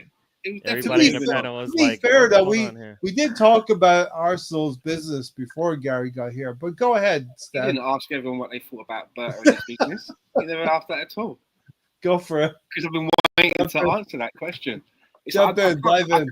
I think so far on the buying side, I'm happy because as I mentioned earlier, now when we look to the bench, we don't have like kids that are never going to get any sniff of minutes. They're taking up seats. We've got players now that can come in and help affect the game. But the selling part is also a big part of the sporting director's role. And it's someone, I think it was Gary, said, like, just give them away if we can't get a price just to free up space. Yeah. But it's the wages, isn't it, right? You look at Zinchenko. Zinchenko gets 150 bags a week. Yeah. And he's well down the pecking order in his positions, right? He's going to pay him that. Gabriel Jesus, right? Gabriel Jesus, 265 bags. Hey, what worry? Chelsea. This is pound. This is pound sterling. 265 grand a week. Gabriel Jesus. Fabio Vieira, modest but still 45 grand a week. Trossard, 90 grand a week. But here's the killer: Gabriel Martinelli gets 180 grand a week, man. Do you know what I mean? That's a lot of dough. He's only like Yeah. a couple of bags away from 200 grand. Right. So who's going to take Martinelli and go, okay, you're going to want an increase in your wages? Do you know what I'm getting at? He's already on 180. Yeah. Already He's been with on us for 180. How long has he been with us? 7 or 8 years now. Martinelli. Martinelli, yeah, since before Arteta came along. This is yeah. I think Emery signed him. Yeah. The season he signed with Arsenal. He was The already first year we had our Arsenal kits, our Adidas kits. He's been with Arsenal probably 8 years now. I'd say 7 years. Yeah. That's when he got the 10 goals. 10 goals in the But this is the problem, Yeah, isn't after it? Emery told me. Yeah. This is the problem about getting rid of some of these players that are on such good wages. It's it's hard to. That's why we end up seeing so many of our players go off on loan with no option to buy, and they go off on loan, and we're still paying a high percentage of the wages, probably like 60%. But then they come back again because they're on these long contracts and high wages. And this is where we're going to see if Berta really does have any magic, because this all helps. And as Gary said, right, the best window for me would be being able to add Esse and Rodrigo.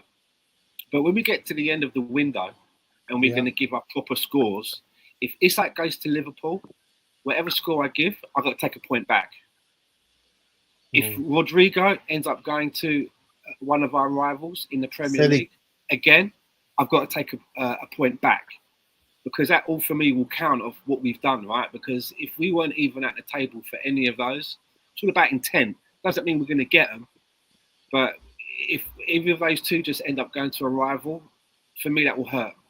If Eze goes to Tottenham, which I don't think will happen. But Well, that's another one. You just reminded me that could be another point lost, right? Yeah. So, yeah. But so far so good. The window's not shut. So far, I think so good. It's like, as Gary and you have been saying, it's about Eze and it's about Rodrigo as well. We get those players in and we do a reasonable job of moving, one last thing I'd moving like the to players say on. Yeah. about the left wing, a player that a lot of people mention a lot is Anthony Gordon. And for me, it's like, if you're complaining about just the numbers that you're getting for Martinelli, I don't understand why anybody would want to get Anthony Gordon, because they're basically, you could put a cigarette paper between them for what they actually give you. Yeah. And I think Martinelli actually, if you look at the stats, gives you a little bit more. So I don't understand if you're going to go for an Anthony Gordon, I'd rather keep what we already know, because the output is the same. But at least I know that Martinelli is going to help out defensively. If you're going to get a Rodrigo, then yes, please. You know what I'm getting at? Yeah. Someone like that, then there's no conversation. But an Anthony Gordon, no. No. Tiger, I'm going to say that Anelka is still the second highest sales nearly 25 years ago was that sale. Now, I think there's been quite a few since then. Anelka went for 20.5 million, 22 like million. 22 or something. Well, we sold Iwobi, we sold Chamberlain, Emile Smith-Rowe. Even Eddie Smith-Rowe and Iwobi, one of them is our record sale. Even Eddie and Kedia, we got something like 30, 35 But million. 5 or 6 years ago, Ray, we had only sold one player for profit since 2012. Yeah. But why are we not doing like Chelsea do and selling, Amada Wakey for 52 million, like 48 million plus add-ons? Why are we doing that we don't have to, because we don't have 50 fucking players. Why are we doing that business? That's sweet business. Yeah. Easy to do when you got 50 players. And look, as Stan said, the wages for the players we have on the books are pretty high, and there's not many clubs that will take our players on those wages. Liverpool don't pay those kind of wages. Maybe Manchester United or City do, but we spent money on a plane ticket to take Sambi Lokonga on pre-season, knowing that he was never going to get a kick of the ball or any minutes. Yeah. But he got to take some great photographs of Singapore and Hong Kong, and pictures of him at certain tourist spots and all that. But he didn't get a sniff. He was on the bench for every game, even in a pre-season game where you can change loads of players at will. He didn't get. I don't think Sambi Lokonga got any minutes. And those are going to be tough players. I think Tavares has been sold, if I'm not mistaken. But players That was a weird. It was a weird like buyout deal. Fabio 8 million. Vieira and 8 Laconga, million euro, right? yeah, Fabio Vieira and Laconga. There's probably a couple of other players that Reese Nelson, I think Fulham are interested in, but it's gonna take these 2 weeks of the remaining 2 weeks of this window to get those players destinations, to get them moved. And Eze's waiting in the wings, and there was a word that we just had Eze activated in the sense of Wanari's contract. I don't personally believe that. I think we still may be interested in Eze. We should be interested in Eze if we're going to compete this season. Because I, for one, don't believe that we have enough just yet to compete uh, on four fronts, especially, but the league in particular. Um, we need those extra pieces that Gary talked about, that Stan, Alonso, and Tony talked about. And if they were looking at Rodrigo and Eze, that tells us that the coaches believe that we need two players, right? Not one, Yes. two. So Yeah. we need two players. And Ornstein said the same thing. We're still interested in getting two players now. Maybe Trossard or Martinelli leaves as well. You know, to facilitate those two players coming in, you're going to have to believe one of them will have to move on as well. Tony, Alonso, I'm going to give you an opportunity to talk about the window, and Berta, who wants to jump in first. Yeah, I'll do it. So I think, like I was telling you guys earlier, I think Bert has signed players that are for death. Half of it was for death, half of it was for starting players like Mendy. I think Madueke, it's okay despite what some people think. We were crying out for a backup for Saka last year, and um, we didn't have that backup. We used Inawari, and he did pretty good. But Arteta used him more essentially. Um, so maybe Inawari will get a more advanced role in the midfield. Madueke was a good signing for me. I think Kepa was a good backup signing for him, for Arsenal. To deputize David Raya. I think Mascara that will deputize Saliba. We didn't have a popular backup for Saliba. So yeah, I think throughout the past 2 years we've kind of gotten backups, which is good. I think Moreno is still good backup for Declan Rice, even as a striker. Havertz will now back up Gyökeres. So all things considered, we just need left wing help. Um, but yeah, I think the whole goal was to have backups and a replacement for Partey, and we got that in just Mendy. So I think we've done pretty well for ourselves.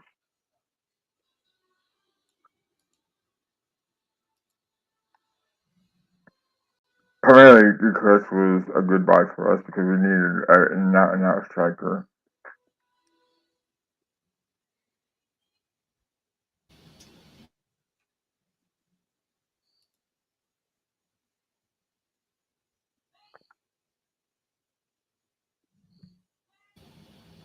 Tony?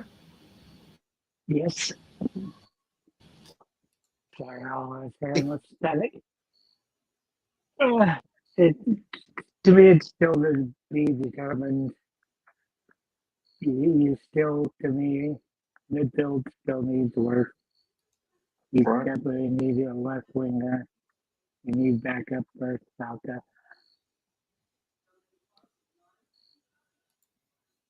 So I think it's one of those things that time will tell. You'll see if Cooper can play in England.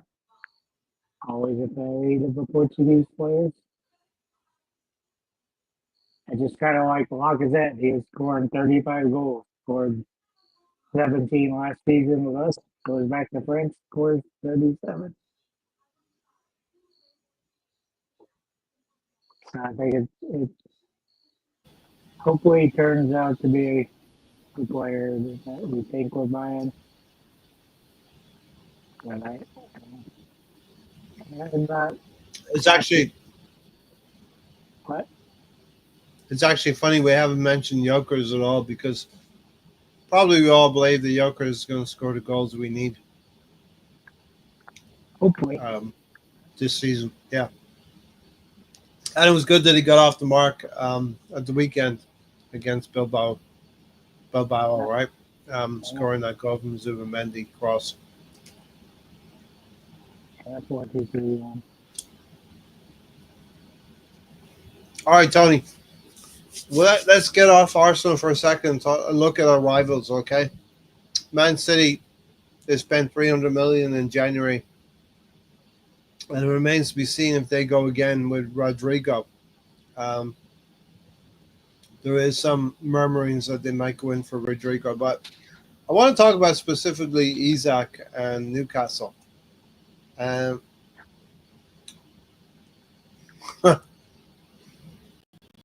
You're Funny. on mute, but huh? Funny. What aspect do you find funny about it? I kind of feel like Liverpool have just like really fucked with Isak's head a little bit. And that Isak's saying like, even if no one comes in for me, I ain't playing for you anymore. I ain't gonna play for you again. That's not happening. I mean, I said this on the last pod, didn't I? About I wasn't happy with the way Victor Gyökeres went on strike. He's got a contract for another 3 years. No one made him sign that contract. Yeah. And what annoys me is it's like, why doesn't he do what players did back in the day? Why doesn't he hand in the transfer request? Why you got to do all this other noise and stamping of feet and threats? If you want to leave the club, put in a formal transfer request. You can do that. But they don't want to do that. They want to have that cake and eat it. What does that mean if he puts a transfer request in? Is he denied something? Formal. It's formal, and everybody knows it's out in the open. You're saying like, I'm putting in a transfer request because I don't want to. I'll give you an example. When Ian Wright wasn't getting on with Bruce Rioch, and Bruce Rioch was trying to play him on the left wing, Ian Wright wanted to put in a transfer request, and David Dean was like, "What? Hold on a minute. No. we can sort this out. What are you talking about?" But it's like a formal thing, and you know, he hasn't done that. If you've done that, you're showing your intent, right? Yeah. They're saying, "I want to leave this club." So all of this going on strike, and you know, and then saying, "Oh, I'm never going to play for the club again." Put a transfer request. There is a channel, there's a way of doing it. You're under contract, mate. We're going to do sit home and play Xbox just to expect to get paid. Yeah, don't you think some of those players have paid? Pardon? And don't you think some of those players have put in formal transfer requests? But you'd know about it because it's official. We would know. We would hear. Isak has put in a transfer request. It's like it's a channel, legal way how you do stuff, right? It's like, do you know what I mean? It's like you put a restraining order on someone. It has to go through the court. You can't just turn up and go, "You're not allowed in 10 meters of me, or else I'm going to headbutt you." There has to be he hasn't done that, and I just think that he doesn't want to. What if he's even saying that? Even if Liverpool don't come in for me, I ain't playing for you now. I just want to leave and go where? Where are you going? What are you talking about? What, that the season's going to start and he's just going to do a Winston Bogart? They've offered him a contract of about 300 grand a week because you'd be saying playing reserves. Because you'd be like, okay, you value me at 150 million, so that means I must be worth per week. And they have offered him contracts, and he's like, I don't want that. I'm not interested in that. So it's kind of bonkers. And Liverpool have kind of caused this havoc. Yeah. Do you know what I mean? They've kind of caused all of this. If this was Arsenal and Mikel Arteta, what kind of criticism would Arsenal? Do you not remember when we were linked with him? There were stories about Isak always wanting to play for Arsenal, and him saying he's just going with the wind, man. Now it's like Liverpool because they're just showing interest. Oh yeah, Liverpool. You know what I mean? But it's kind of saying that he had fucking Liverpool lunchboxes when he was at school. Are you saying if we showed interest in Isak that he would say? No, I'm just saying that there was a time when he was saying that. Now all of a sudden it's almost like it's always been Liverpool. I want to play for Liverpool. You know what I mean? This is still in the balance. I don't know where this is going to go in the next 2 weeks. Will Newcastle have the balls to keep him? They'll need to buy 2 strikers, right? And they've put in bids of players. They're not able to attract people for some reason. No. Have you noticed that? Yeah. People don't want to go there, whatever. What are they going to do? I mean, you can't. It's all right getting 150 million for him, but if you can't spend it on anyone, then what are you going to do? Yeah. They haven't got anyone else. They've got this. They young will guy that's definitely. never started any Premier League games. So what are you going to do? They would definitely get the money for him, whether Liverpool are willing to pay 150 million. He ain't playing for them against Aston Villa in the first game of the season. No. On Saturday. You know what? The one thing I'll say about all of that is, Yeah. Gyökeres did the same thing. I didn't really appreciate it either, and I think Arsenal need. That's when Arsenal needed to just close the deal. Exactly. Like when the way Well, he it was didn't playing- go on for very long. No, think about it. He had already given Well, up they're some out there of his almost a salary. month, right? He'd already Come on. given up some of his salary. His manager had already given up some of his cash, and still Arsenal couldn't close the deal. And that's when I was like, Arsenal, just close the deal. This guy's done everything he can. You need to step up and come to the table and close this deal, because I think it was up to Arsenal to close it at that point. Like, what more can he do? Like that, Yeah. he didn't. It didn't seem like he at that point was like, I'm not. He wasn't really putting up that big of a. It front wasn't at the that player, time. it was the club, wasn't it? No. But at some point, Arsenal needed to either tell the player, "Don't do this for us," because we are not gonna back you up, or they needed to back him up. This is one thing we keep saying about the way the players at some point need to back up Arteta on the pitch, Yeah. right? And they haven't done it enough for us, right? This is where Arsenal coming to the table in a transfer dealing needed to back up the player that wants to come to them. 100%.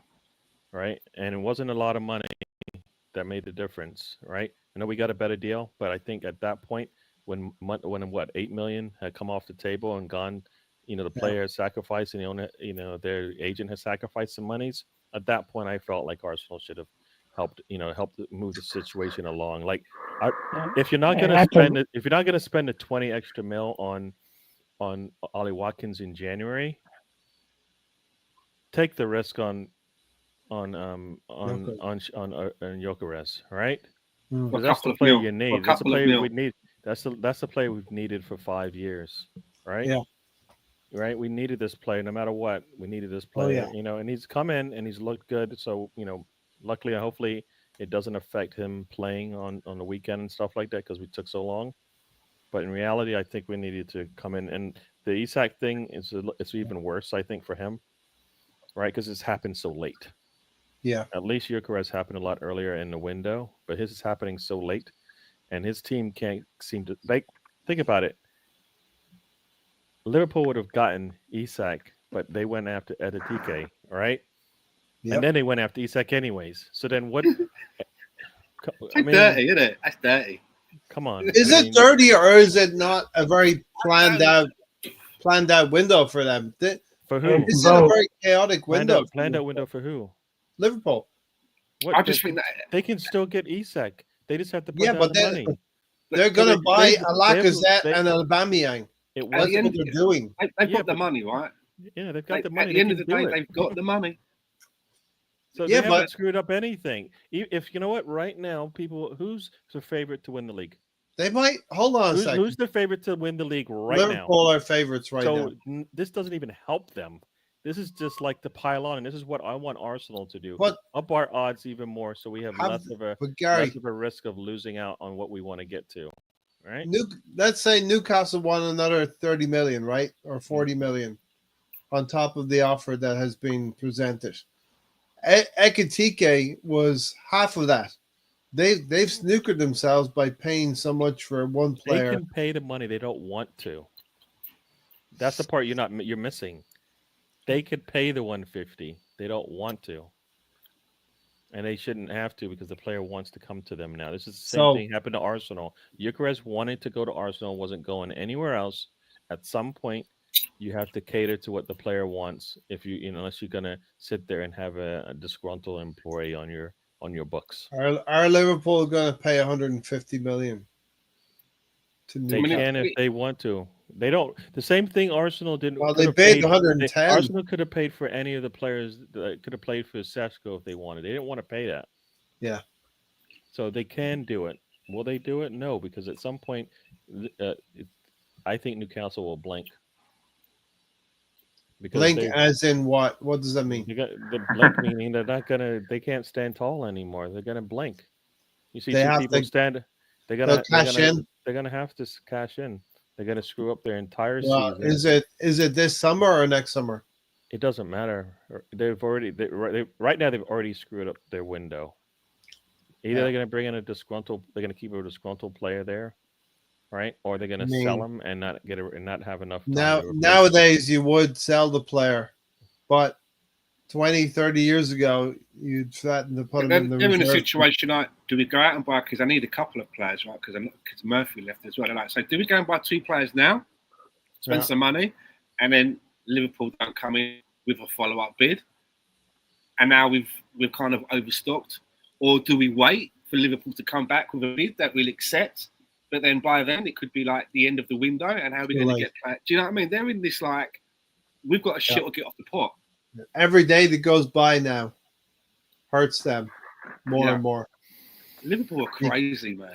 They're And playing crazy. This is what I wanted Arsenal to be. Because You know what I mean? they hold all the cards. It's not like they've got to go and get finance from a shady back place to pay for it. We know that they're sitting on the cash. If they want to, they can go, all right, here's 150. If they want to. And Are still we have change. spending? Is Arsenal sitting on the same amount of cash? Because No. why not? Why don't we have as much as Liverpool? Have you looked at our sales in the last 3 seasons? Good point. That is Yeah, one reason why yeah, we're not couple. sitting in the same. Okay. That's one reason why we're not sitting in the same window as like City and Chelsea and Liverpool. Liverpool is because they actually sell their players. Yeah. Like they'll get good money for someone like Darwin Núñez, right? They'll probably get like at least maybe 65 for him. But guaranteed, if he was at Arsenal with the same stats, we'd be letting him go for like 25 with add-ons. Do you know what I'm 35. getting at? Yeah. That's where we are. I don't know what it is about the selling side of it. All right, and that's where Andrea Berta, we're pretty happy with him bringing the players in and the acquisitions incoming. The other part will be the test, how much But money he can it's bring hard in. for him to sell players that whose value is not good. So Well, you I don't know. you can- Fabio Vieira has he is a not decent good. season in Portugal. He's not good. Portugal, right? He doesn't have a trophy to like Kwanzaa got sold. Is he When he has a worse player trophy than and Nunes? He contributed worse to than the Darwin best team Núñez? in London, in England. Sorry, we don't have any players like that. Which one of our players contributed to a trophy that we can sell? Anyone? Anybody? None of them. Well, you have to win a trophy. Exactly. So contribute none to of our it. players went to a team and helped them win. None of our team. Yeah. We didn't win, so we don't have that backing us up, right? All right, what happens with Isaac? Does he stay in Newcastle? Does Newcastle have to keep a player? And he can say he won't play for Newcastle, but when he's still on the books in September and October, he's going to be in that team. The question is Liverpool going to come back with a bigger bid? Because Newcastle aren't like, we're rejecting that bid, you've got to come back. They're just going like, no, and he's not for sale. I So, believe are there may Liverpool have been a gonna come week. back? I believe there may have been 3, 4, 5 days where this could have happened, but now it's become untenable for Newcastle to even entertain letting him go. Here's something to think about. Okay. Liverpool has already spent close to 300 million euros, Yeah. right, on players. Right. We spent almost 225 million in euros, Yeah. right? I know where you're going with this. Yeah. Chelsea has sold almost 200 million in euros Wow. this window. Really? We have sold 8 million euros. That's why they can still spend another 150 Yeah. And Yeah. guess what? If they And sell, that's all they in spend, one if player. they spend another Gary. 150, they will be 35 mil over what we've spent on players. And When you you would when, think when you look we at were- the net spend, for example, Right. I Was know that net Chelsea? spend's not a thing. That's Liverpool. Okay.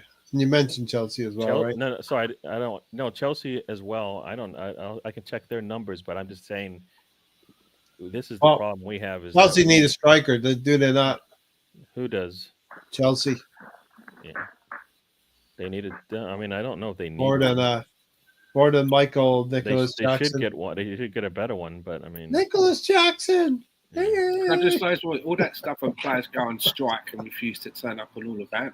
When that was going on with Gyökeres, Yeah. if I was the manager, I would have phoned him up and said, "Listen, I really appreciate what you're doing to show how much, but listen, do me a favour. Can you go? Just keep going to work. Keep going to work. Keep going to training. Don't worry. We are going Do to your come back thing. with a bigger bid. Yeah. You will be an Arsenal player, but don't go on strike and all that stuff. Just keep going to work. Keep your fucking powder dry. Do you know what I mean? Show a little bit of class. We are coming for you. I don't like all this. If you're under a contract, and it's not like they're on minimum wage. Yeah. Players get frustrated as well, right? Yeah, and Chelsea is 230 mil in sales. Jesus. That's around Right. 200. And That's and, around and 200 Arsenal million and pounds. Arsenal contributed 56 mil to those sales, Mm-hmm. and we want to know why we're like not catching up. Yeah. Like why like are you telling me we can't find somebody at the same level as Anoni Madueke outside the country? We Just haven't saying. found it easy. Just saying, Do look at that. that. Marquinhos. Look at that. Amari Hutchinson is going to be sold for IBOVR. 37 William. million pounds. Yeah. Right. 53. And guess what we sold him for? We let him walk, and we just took the minimum. That's why, and that for me, that's Edu, that's Arteta, that's Arsenal screwing up. We've probably got like 2 points in that sell-on clause. 2 points. It's ridiculous. Like, here you go. Yeah. There's £500. Like players, you can't let the talents walk out the door like that. Yeah. We've done that too many times. Like at some point, you loan them out, or you Five just sell them. cases of You Opal take the food. profit. If they pan out, they pan out. But you can't. You're killing yourself with letting them walk for the minimum, right? We did manage to close the deal on Wanari, though. That was pretty good. Yeah. We managed to get. Yeah, one area and Saliba, and more recently. And right now, that's Dalman Skelly. can go. Skelly. Dalman can go anywhere he wants. Can I ask We you have questions no- about we this, have no Dan? I'm glad you control. brought this up. We have no control of where he goes. I know that he featured a lot in the pre-season, and it's the first time I've had a bit of a look at him, and everyone's waxing lyrical. But I'm thinking to myself, and I'm thinking of Mikel Arteta. I'm like, is he really? Am I really going to be watching a Premier League game, and then on the 65th minute, he's going to take someone off, and off the bench, it's going to come 85th minute. Dalman? Do you know what I mean? Because even when we had situations before Dalman broke into the team, and it was Waneri and Skelly. Do you remember how long it took for Waneri to get a sniff? Odegaard went out. We thought, okay, this could be it. Oh, yeah. Because, he didn't. He changed the formation to 4-4-2. And he wasn't still coming on as a sub. And then it took for Saka to go out before he had to roll the dice and put in Waneri. Is that going to happen with Dalman? Or do you think Dalman is He's ready? 15 years old. He's 15. No. Arteta Exactly. is slow. 15. He's slow to react. He's always 1 year behind. We know 15 this. years old. He's always 1 year behind. Right? Just remember when we had Xhaka and we said, stop putting Xhaka closer to the goal, please. He's killing us. Right? He was playing defensive mid, terrible. Played left back, terrible. A year later, we move him up. He has his best season at Arsenal.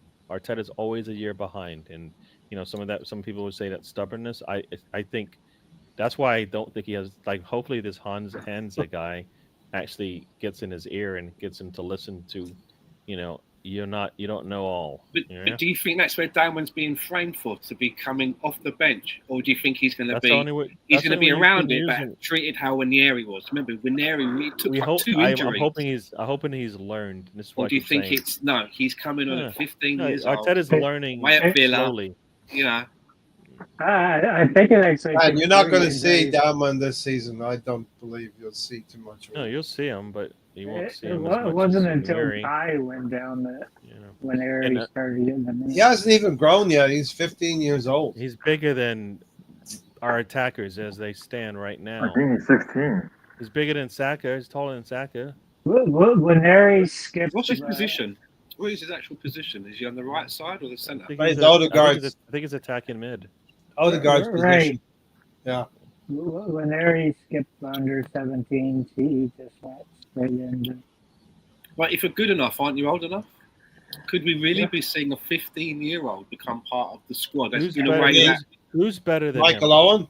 Who's better? Harry The guy who Owen plays right now for Arsenal? No, I'm just saying Michael Owen was No, 16 when he first. but who's better than Fabregas. Well, Come you've on, seen they're Dalman, much who's better better than young that? players. who's done better than that? Anybody Yeah. done better than Dalman in this preseason? oh no, Anybody? okay, He's been He's good. good. Yeah. So for me, there's some talent there. Whether or not he can do it for a full, he's not going to do it for a full There we season. go. We don't expect him to. 500 or 600 minutes. I mean, I think we'd all be pretty happy with that if he Yeah, did. that's- I just think that Mikel Arteta is that sort of 500 or person 600. that he's looking. Something's happening in the game. He's looking at the bench. And you've got Mikel Marino on the bench, and Dalman's on there, and others. He's going to go for Marino just because he is in Mikel Arteta's Yeah, mind. you just- He's you just wanna- he's experienced. You love Season. He's you love- international. You love punishment. You love pain. Just No, something that's Season. not- It's called that's not Pepper what you season. want. Not- Don't it even might not be what don't I would do. take that thought out of your head. I just see Mikel Arteta looking Take and the thinking, thought out of your head. I'm he's trying the to help you. experienced one. This Trying guy to is, help you. he You're earns this giving much Gary money. nightmares, I- man. We paid X for Please this stop. player. He's a Euro winner, No. so I can't. No. Do you not getting that? No, I'm not getting. Do you see where I'm nobody's coming getting from, what though? you're saying. Nobody. I want wants Gary that. on the sideline beside Arteta for every I'll be game. there. I'll be on the shoulder going, "Don't you dare Don't do- look at Moreno. So it's going to But be Gary, interesting. But Gary, Don't you it's dare. Mikel. We It's are- my name. It's We are Mikel. down a goal, or we need a goal to close this thing out. Don't you dare look at Moreno." And then Mikel Arteta goes, but Gary, Well- is Mikel, is my namesake. Okay. It's Marino. Okay, or you Come take on. Odegaard off, and you're looking at the bench, and you've got Dalman and Ranieri. Then what are you doing? Are you going to leapfrog don't matter. Ranieri and go? It doesn't. It Do you doesn't see- matter. It doesn't What would you- matter. okay. It doesn't matter. That's like saying, who do I want besides Timber and, Ben's going and to keep Skelly going. or 15. White? I have to pick two of them Crazy. to start for me. You don't What is care. Gabriel Jesus, Gary? It's a good decision. It's to have. October. It's October, and it's Gabriel Jesus. He could come back. What, Oh, he's already hurt, right? The second he comes back, he's already hurt on the bench. He's back for Halloween. He's already hurt.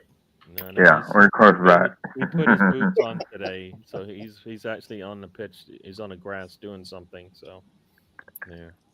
Mowing it. No. He's mowing it. He put his boots on. I don't know if you put your boots on to cut the All right. yard. So, as characterized the Liverpool and Arsenal window, they've been different. We've done what we needed to do. What they did. we have not they done what we feel- needed to do. Well, we've started to do what we needed to do. I think we There's could- some work. I don't Where's think we're work? clear. I think we're fully fit squads. We can have them. If they get Isak, then that's different. If they do actually get Isak, then that does give them some bit of an edge, you know. But I think Yeah. currently, I think their defence, I don't think they've got as good a rotation in their defence as we have at all. Yeah, can be I got at. think their defense looks quite thin. It can be got at. If they get the injuries, even some of the injuries that we had last season, that could really balance the whole season out. Because I think Arsenal, maybe City could be in the conversation as well. Arsenal, City, Liverpool will be quite closely matched this season, dependent upon injuries. I feel anyway. We saw what happened to Arsenal last season when we had heavy injuries. Arteta had to lean on Ben White and Timber especially, and we heard the fallout from the Champions League semi-final, I think it was, with Timber on Arteta as well. It was And not good. even though they brought in a lot of players, as of their players that they brought in are already kind of supposed to be going in the first team, where there is a lot of adjusting, where the players that we've bought are to plug holes and back us up. And obviously the big piece that we was missing in the striker. So yeah, because you would imagine for them to settle. You would imagine Zubamendi could sit in there in the 6 and adapt quite well. If he doesn't, Norgard is going to be there, who's a Premier League proven player. Yeah. And you would imagine Gyökeres, who has played English football before, is not a duck out of water like Darwin Núñez was coming from the Portuguese league. And it did make me chuckle that when I saw him score his goal, that it was with the elusive header that he never scores with his head. He never scores from. And didn't he also hit the bar as well? Hit the post? Yes. Not bad. It's good to see that people thinking, well, you're going to be putting, balls into the box. I might have said it. Looked at his stat and go, well, he doesn't like the head. And his first goal was a rising header. So fair play. I think as it happens, you did say that. Yeah, you went through the stats. I did say that. Gyökeres, but I said that Sesko was better in the air. Ekitike looks like a player who could play, who could have a good future at Liverpool. Florian Wirtz is going to be that creative player, but he's going to need to weigh in with goals as well. And he has to adapt to the league as well, like you're saying. Kirk has played for Bournemouth before, and that's the first game of the season tomorrow. Liverpool at home to Bournemouth.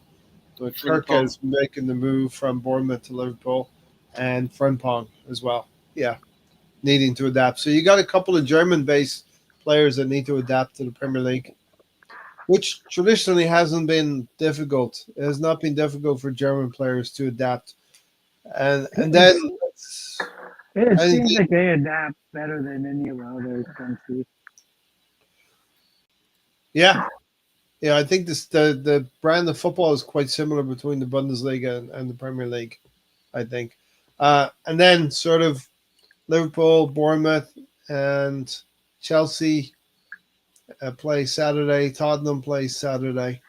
We'll see what the competition's like through tomorrow and Saturday. And then the big game on Sunday, Arsenal away to Manchester United.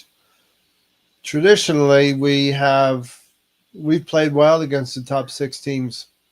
Arteta has set up not to lose against these teams. Now we need to maybe set up to win games and not draw 14, as we mentioned earlier this season.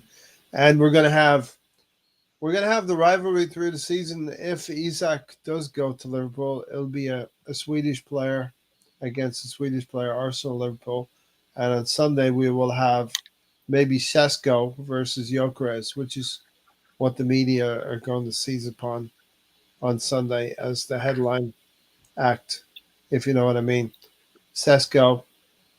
Maybe Sesko's not had as much practice as Gyökeres has had, so we might have the slight edge there.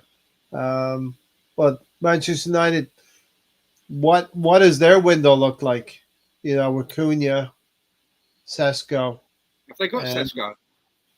Mbeumo as well. Sesko signed?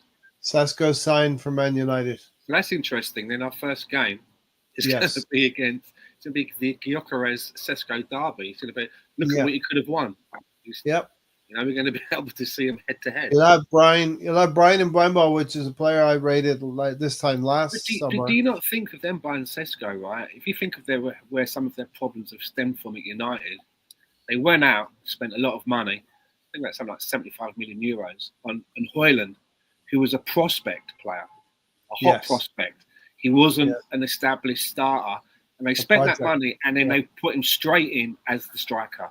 He wasn't coming in to be an understudy to someone, to learn his, again, to be the prospect. They put him straight in, and it hasn't worked, right? It hasn't. And I'm looking at Sesko and thinking, like, could that be a similar thing? Because I've always felt that Sesko, if he'd come to Arsenal, he would probably still have to be trying to get past Havertz. Do you know what I'm getting at? Whereas Gyökeres probably has a little bit more in the bank where he can be afforded to start over Havertz. I imagine United doing the same thing. For me, them getting Sesko is just a blueprint of when they got Højlund. Yeah, They would have been better off getting someone like Victor Osimhen as a striker and get Sesko. Do you know what I'm getting at? You go out and you get an Osimhen who's established, you have that faith in them, and you have a Sesko who you're going to bring in. But to me, they're just doing the same as they did with Højlund, and it might be too much too soon at Man United, and it might go the same way. I think Sesko. Alonso, Tony, Gary, jump in if you disagree. I think Sesko's a better player than Højlund already, right away. So they're immediately upgrading their striker there. So where's their focus at? Is it be on the league or is it be on the Champions League? The next game, as Gary would say, the next game. No, I'm saying United. Sesko scores and Gyökeres doesn't. So it's just going to be like a mushroom cloud over X's headquarters, and it's just going to be crazy, man. In the Premier League, even if we win, like Gyökeres doesn't score, but Sesko does, that debate is just going to just. Oh, gee. I mean, listen, we can't get ahead of ourselves. If we are willing to give Havertz time to settle in his first season, then we have to give Gyökeres that time to settle into the Premier League. He needs to. I'm not saying go scoreless for 7 games, but I'm saying don't assess him. Yeah, don't assess him until after about 10 games. Have he scored 5 or 6 goals after 10 games? He's been a success, I would say. Anyway. That's why we always do our season predictions during the October international break. Yeah, and after the window has slammed shut as well. Sesko will hit the ground running, in my opinion. I think he's better than Højlund. I agree with you, Stan. Gyökeres coming in tells us if he hits the ground running, that means that Gabriel and Saliba have had a really poor day. And right, if you believe that, hitting the ground running isn't just the first game, in my opinion. It's the first 3 or 4 games. He loves Reyes from the halfway line. You're like, what? Welcome to the Don't say that. League. Saliba and Gabriel will be standing in front of Sesko. He won't start the first game running unless we've really fallen off, right? Yeah. But have you seen Haaland against Gabriel and Saliba? Yeah. Have you? How did that Sesko scores a hat trick and 2 of them are bicycle kicks. Not so good. No, I'm just saying if the best striker and been not so good for Erling in recent seasons. I'd like to believe that's going to continue, and if it doesn't, then we're in trouble if our defense can't hold up, because that's right now our defense is definitely key to us winning. Yeah, I mean, Gyökeres is key to us winning a trophy. Big difference. Yeah. You know what I mean? Yeah, 100%. Brian and Wemba will help them, but it doesn't seem like they had a cohesive window with Cunha and Wemba and Sesko. They haven't really played much for us to get an idea of how it's going to play out, right? Maybe we're catching them at the right time. We're going to play them. We're catching Liverpool early. We're catching.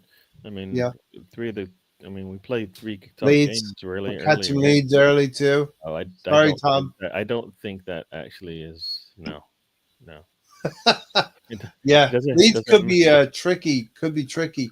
The promoted teams. Ray, if you think that, then we are going to have a tough season. If you think Leeds at any time in the season will be a struggle for us, at some point you're going to have a little bit of confidence in your team. Leeds, I believe. You think Leeds is going to be a tough one for us, right? No. It's going to be a tough season, isn't it? Ray hasn't given us a weather report. We could win 3-2, but they'll score 2 goals. Manchester United sandwiched between Leeds, and then we play Liverpool, and you're telling me we're going to have 3 tough games in a row. You want me to should get 7. I mean, I want 7 points from those 3 games. You think we're gonna beat either Manchester United, Liverpool, but we're gonna Yeah. have a tough game against Leeds. Leeds are the ones we're going to drop points against. Yeah. Ray, Jamie, maybe it's a Jamie Bamford hat trick and two of those I'm bicycle kidding. kicks. I'm Ray, kidding. have you bought the UK version of a Farmer's Almanac and Um, flagged that off? In other news, Weather for that each match. what's that, Tony? Have you bought the UK version of a Farmer's Almanac so you can plot out the weather for each game? Because you like these analysis. Yeah. So yeah, I think it'll be a tough game at Old Trafford. Cold, But rainy night. Ray don't I like think this. that we'll have to weather the first 15, 20 minutes up there at Old Trafford. I Weather. believe. Do you think But so? how about we just smack them in the mouth? Pun How about we intended. just how we Do you think how so? about we just do that? Yeah, I I think don't. if the first Premier League game at home is always going to be a big one for your team. I think that formation that he likes to stick by, man. I think that's his burden. All right. Okay. Do you think Amorim is the guy at Manchester United? That tactic. I mean, it's like I understand that's where you want to get to, but he was just willing to get their asses pumped. Yeah. Even though I know I haven't got the players for this formation that I want, so I'm not going to adapt a formation for the players that I've got. I'm just going to get them to play shit in a formation they can't play in until I get what I want. And I'm just like, that is just so stubborn. Work with what you've got, build towards it. Do you know what I mean? And try and keep a bit of dignity. And Yeah. I just think that if he's going to be that, if you've got a manager that is so rigid with his formation, surely that manager can work out how to counter that, because you know they're not going to deviate. You know, do you know what I'm getting at? You know what you're going up against, and you need to try and be a chess master about it. He is a He ain't bit, shifted. yeah. He's a bit like Arteta like that. He's a little bit rigid in his tactics, the way he sets up. BX Gunner said Kai scored a striker's goal as well. It showed some flash. Some people said competition for the place made him run about 5 miles faster, 5 miles an hour faster. I in that game. hate when we have to. Somebody has to be the trigger. Has to be the reason why you play better. Why you It try should something be. different. It should be in here already, Gary. Exactly. Yeah. Like, well, did he not watch the way he was playing? Did he not realize that was a problem? Like the last, I like to do better. We've had him for 2 years now, right? Yeah. Yeah. So for me, I hate when that's like somebody has to come in and be the elixir, the reason why catalyst. you play better. And it's like, what about when you look at the tape? Does the tape not show you the things you can work on? Yeah. Where's what Quartet was that his name? Quartet was telling Lacazette how to be better.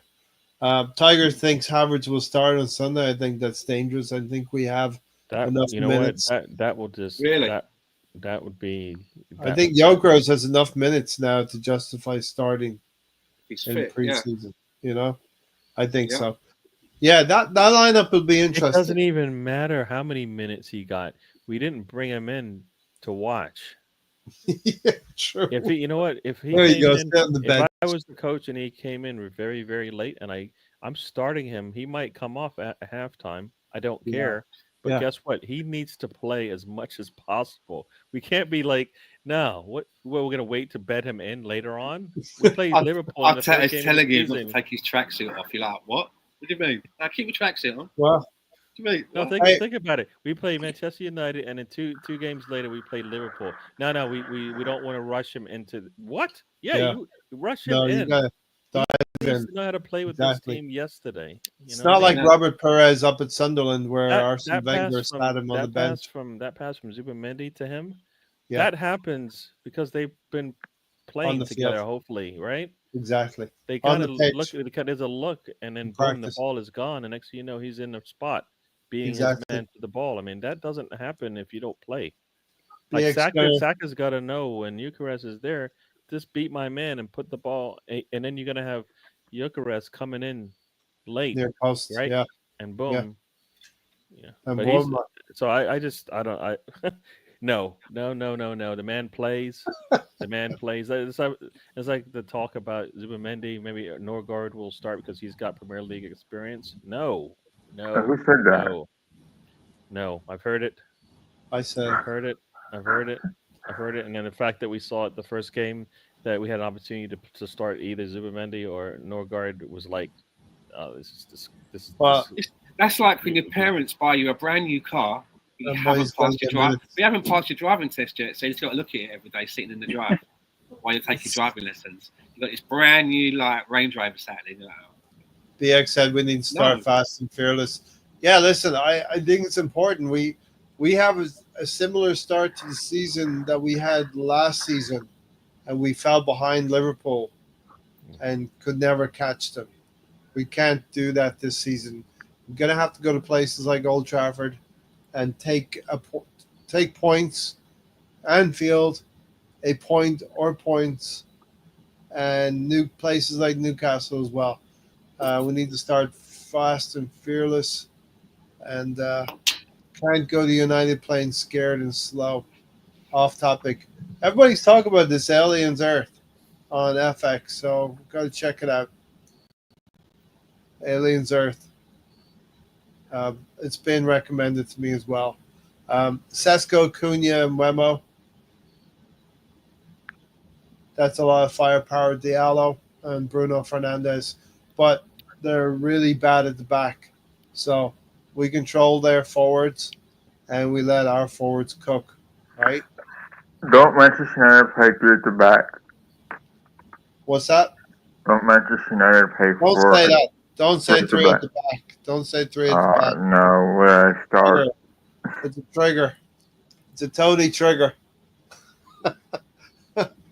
We'll have to call him. We'll have to start calling him Trigger. All right, Trigger. Yeah, Stan's gone. Just when I needed him the most. You know.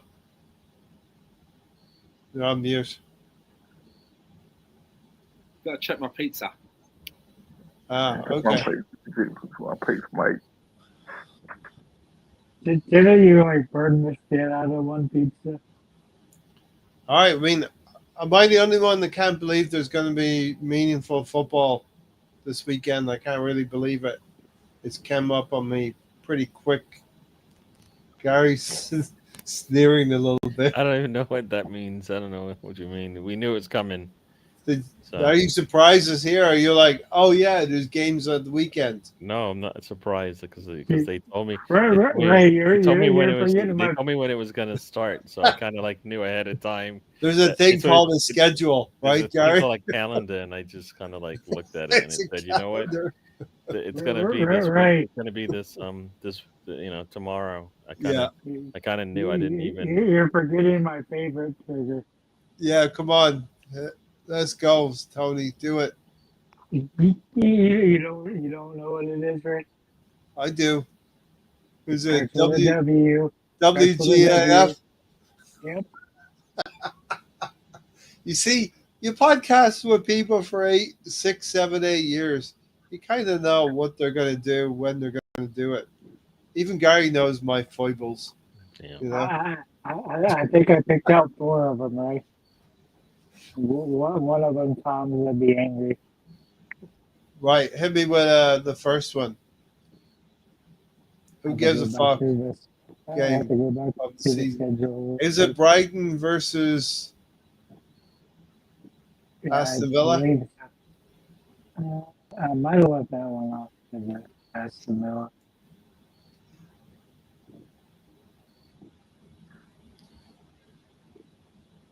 Gary, do we get Eze by Yes. the end of the window? Yeah, we'll get him. Yeah. Yeah. Hope No, so. I mean, we have to be patient, but we're good. More attainable than Rodrigo. Definitely. Okay. I mean, if City is involved, they're gonna pay whatever. We're not gonna pay whatever. So If Savinho goes to Tottenham, that may mean that Rodrigo goes to City. Brighton, Fulham, Sunderland, West Ham. Come on, Tony, let's go. Where's Granit Xhaka playing? Where's his first game? You got Do you, Oh, Alonso, are you excited to see Granit Xhaka back in the Premier League? I am. You know, the fact that they got him Kevin Thornband, you know, it's pretty cool. They obviously think very highly of him, but I was joking that he better not, he better not put in a side tackle on one of our partner players. But Yeah. I honestly think that he'll get a kind of reception when he comes back to Emirates. Yeah, he'll get a good reception back at the Emirates. So yeah, I'm actually hoping that they stay up this year because I think their fans deserve it. I think they've been through a lot trying to get back to the Premier League. So yeah, I think he adds leadership to the team. Obviously, they named him captain. They really they think highly of him, and I think Granit Xhaka sees this as a project going in the right direction. So yeah, I mean, I'm happy for him. I'm happy he's back in Premier League. Yeah, so good for him. Yes, definitely. We'll see Granit Xhaka back in the Premier League. Tony, who's that? What's that first game? Really, really weak Premier League game of the weekend. Don't watch this game. It really was a fun game. What? It's Brighton, Fulham, Sunderland, West Ham, That's not bad. Sunderland, West Ham. Yeah, Nottingham, pretty Forest, poor. Brentford, that's pretty And- poor. Leeds, Everton. West Ham and Brentford could be down in the bottom half of the table for much of the season. Leeds and Everton. They missed it all. Stan, did you know, Stan, that Jack Grealish has gone to Everton? Yeah, I did hear that. Okay. It's a World Cup season as well, so he wants to play regular football. Yeah. Yeah, and that's another thing that leads me to believe Liverpool will not get Mark Gahey from Crystal Palace. If Eze is going to go to Arsenal, Palace cannot afford to lose too many of that team. Also for Man City as well, I think Savinho's leaving, isn't he? Savinho could be going to Tottenham. That might open the door for Rodrigo, though. So maybe Rodrigo goes to Man City. Yeah, I know. We wouldn't want that. Well, one And, player, right? good player, yeah. Wasn't Tottenham in for Eze? I think Tottenham are in for Eze, but the player wants to go to Arsenal, and we should save him from Tottenham. And Eze is a great player. Eze is a really good creative player that we're going to need. And somebody like Gyökeres, even Martinelli or Saka would benefit from playing alongside Eberechi Eze. And it'll be just nice to fulfill the player's dream of making it back to Arsenal. Because but again, it's another gamble. Yeah, if there's a 68 million release clause, yep, and that has lapsed or is going to lapse or whatever you keep hearing, does that mean that they still value him at the same money more? And they say, okay, the release clause was 68, but we actually value him at 75. So, what are you saying? I thought originally, I thought his was, I might be mistaken, but I thought it was up to July 15th, and then it went away. Could be wrong. Leeds United versus Everton, Tony. That's the WJF. I know, that's the last one I said. Anything else to talk about? We can wrap it up pretty soon. No? Let's get that win, Arsenal. Get the win. Yeah. Mikel Arteta. Listen, Mikel Arteta is going to have quite a few players. Maybe not an embarrassment of riches. But as Stan said, he's going to be able to look at the bench now this season and be able to recognize the players as, recognizable football players This is his bench right now. who they know. Kepa, Timber, Yep. Miles Lewis, Skelly, Mascara, Norgard, Moreno, Nweri, Havertz, and Dwight Gay. That's his bench now. Yep. If he starts White and Calafiori at fullback, we know kind of the front. And this is not including Trossard in the squad. Yeah. Jesus in the squad, Kirio in the squad, Zinchenko, Vieira, Setford, Hine, Lakanga, Nelson. We have all those other players that aren't even wouldn't even be on the sheet. You know what I mean? That's the players that we have. I mean, we have the depth that we need now. We just need to improve it and give ourselves better odds. And I would say a normal Definitely that injury. left side. What's that? Definitely need something for that left side. Yes. At Well, we least definitely- Yeah, because we've tried to rely on Trossard and Martinelli combination, and it's not really come off in previous seasons in terms of giving. What we need to do is take the focus off Bukayo Saka. So teams don't have to get. But you need your backup for him too. I think you need both wingers. Yeah, backup for him, right? But if there's a threat on the left wing, then they can't double up on Saka on the right. Do you see what I'm getting at? If Gyökeres is potent and can score goals, that central defender now has to stay with Gyökeres and not go out to Bukayo Saka on the right. But we've seen that over the seasons too many times.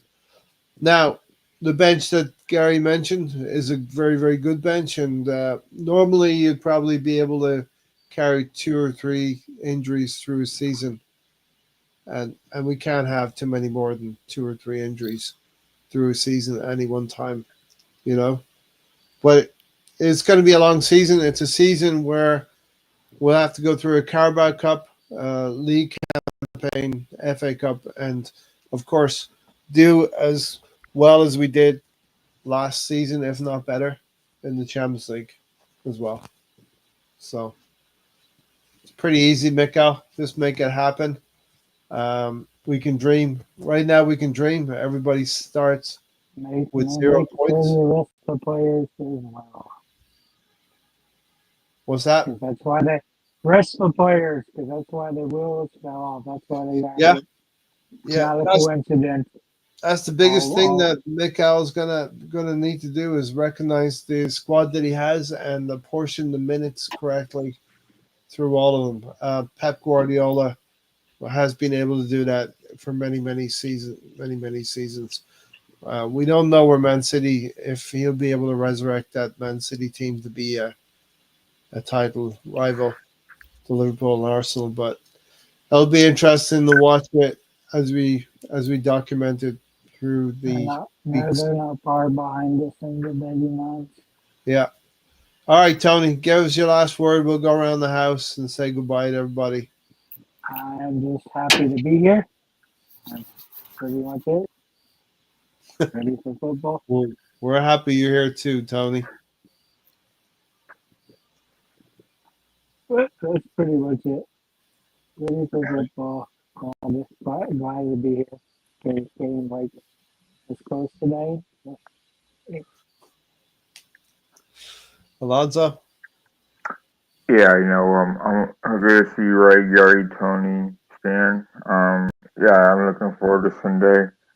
Looking forward to see how our new signings do. Hopefully, it's a positive win.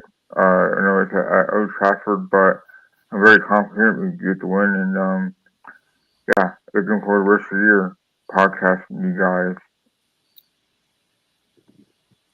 Yeah, when it comes to Manchester United, this might be controversial, but I always have seen Manchester United as bigger rivals to Arsenal than even Tottenham, even though Tottenham is a local rivalry. Manchester United have been, for me, Arsene Wenger and Alex Ferguson, that has been the biggest rivalry through the season. So nothing gives me more pleasure than to defeat Manchester United. And of course, Mahir always used to hate Manchester United too. So what say you, Stan? Yeah, obviously looking to the first match and all that. But my question is, now that the season is starting, are the Sunday shows coming back? Yes. Yes. Okay. Maybe I'll see you guys on Sunday. So looking forward to Yes. the first game night. So Yes. And we'll see Gary on Saturday. 3 points is the target. It has to be 3 points. Yeah, it has to be 3 points because of what Liverpool did last season. You can debate whether Liverpool fell off at the end of the season and didn't need to win those games at the end of the season. And I want to see Arne Slot. I want to see that rivalry. I want to see Arne Slot under a little bit of pressure. The thing with Liverpool is they have to accept now that they were the underdogs last season, and they won't be. They're not the underdogs this season, and they have to live with that pressure for this season. The pressure of expectation that Arsenal had last season, they're going to have this season. Gary, get the final word and take us out of here. All right, everybody, enjoy the weekend. I guess enjoy football tomorrow. Hopefully, we can laugh at Liverpool. But otherwise, on Sunday, it's our turn to go out there and get ready for the new season. Eucharist needs to shine. Zubimendi needs to shine. Saka, we need our last stars shining. So then, looking forward to it. So have a good night, and we'll see you guys tomorrow. All right. Next week. Real quick, because I always try to help our answer the questions in the chat box. I'm going to go 2-1 panel prediction. 3-1. 3-1. 2-0 for me. 2-0. I go 3-1. 2-1. I agree. 3-1. 3-1. 3-1. Okay. Maybe 3-2. No, 3-2. 2-0. 2-0. All right. There we go. We're all pretty confident, as we should be at the beginning of the season.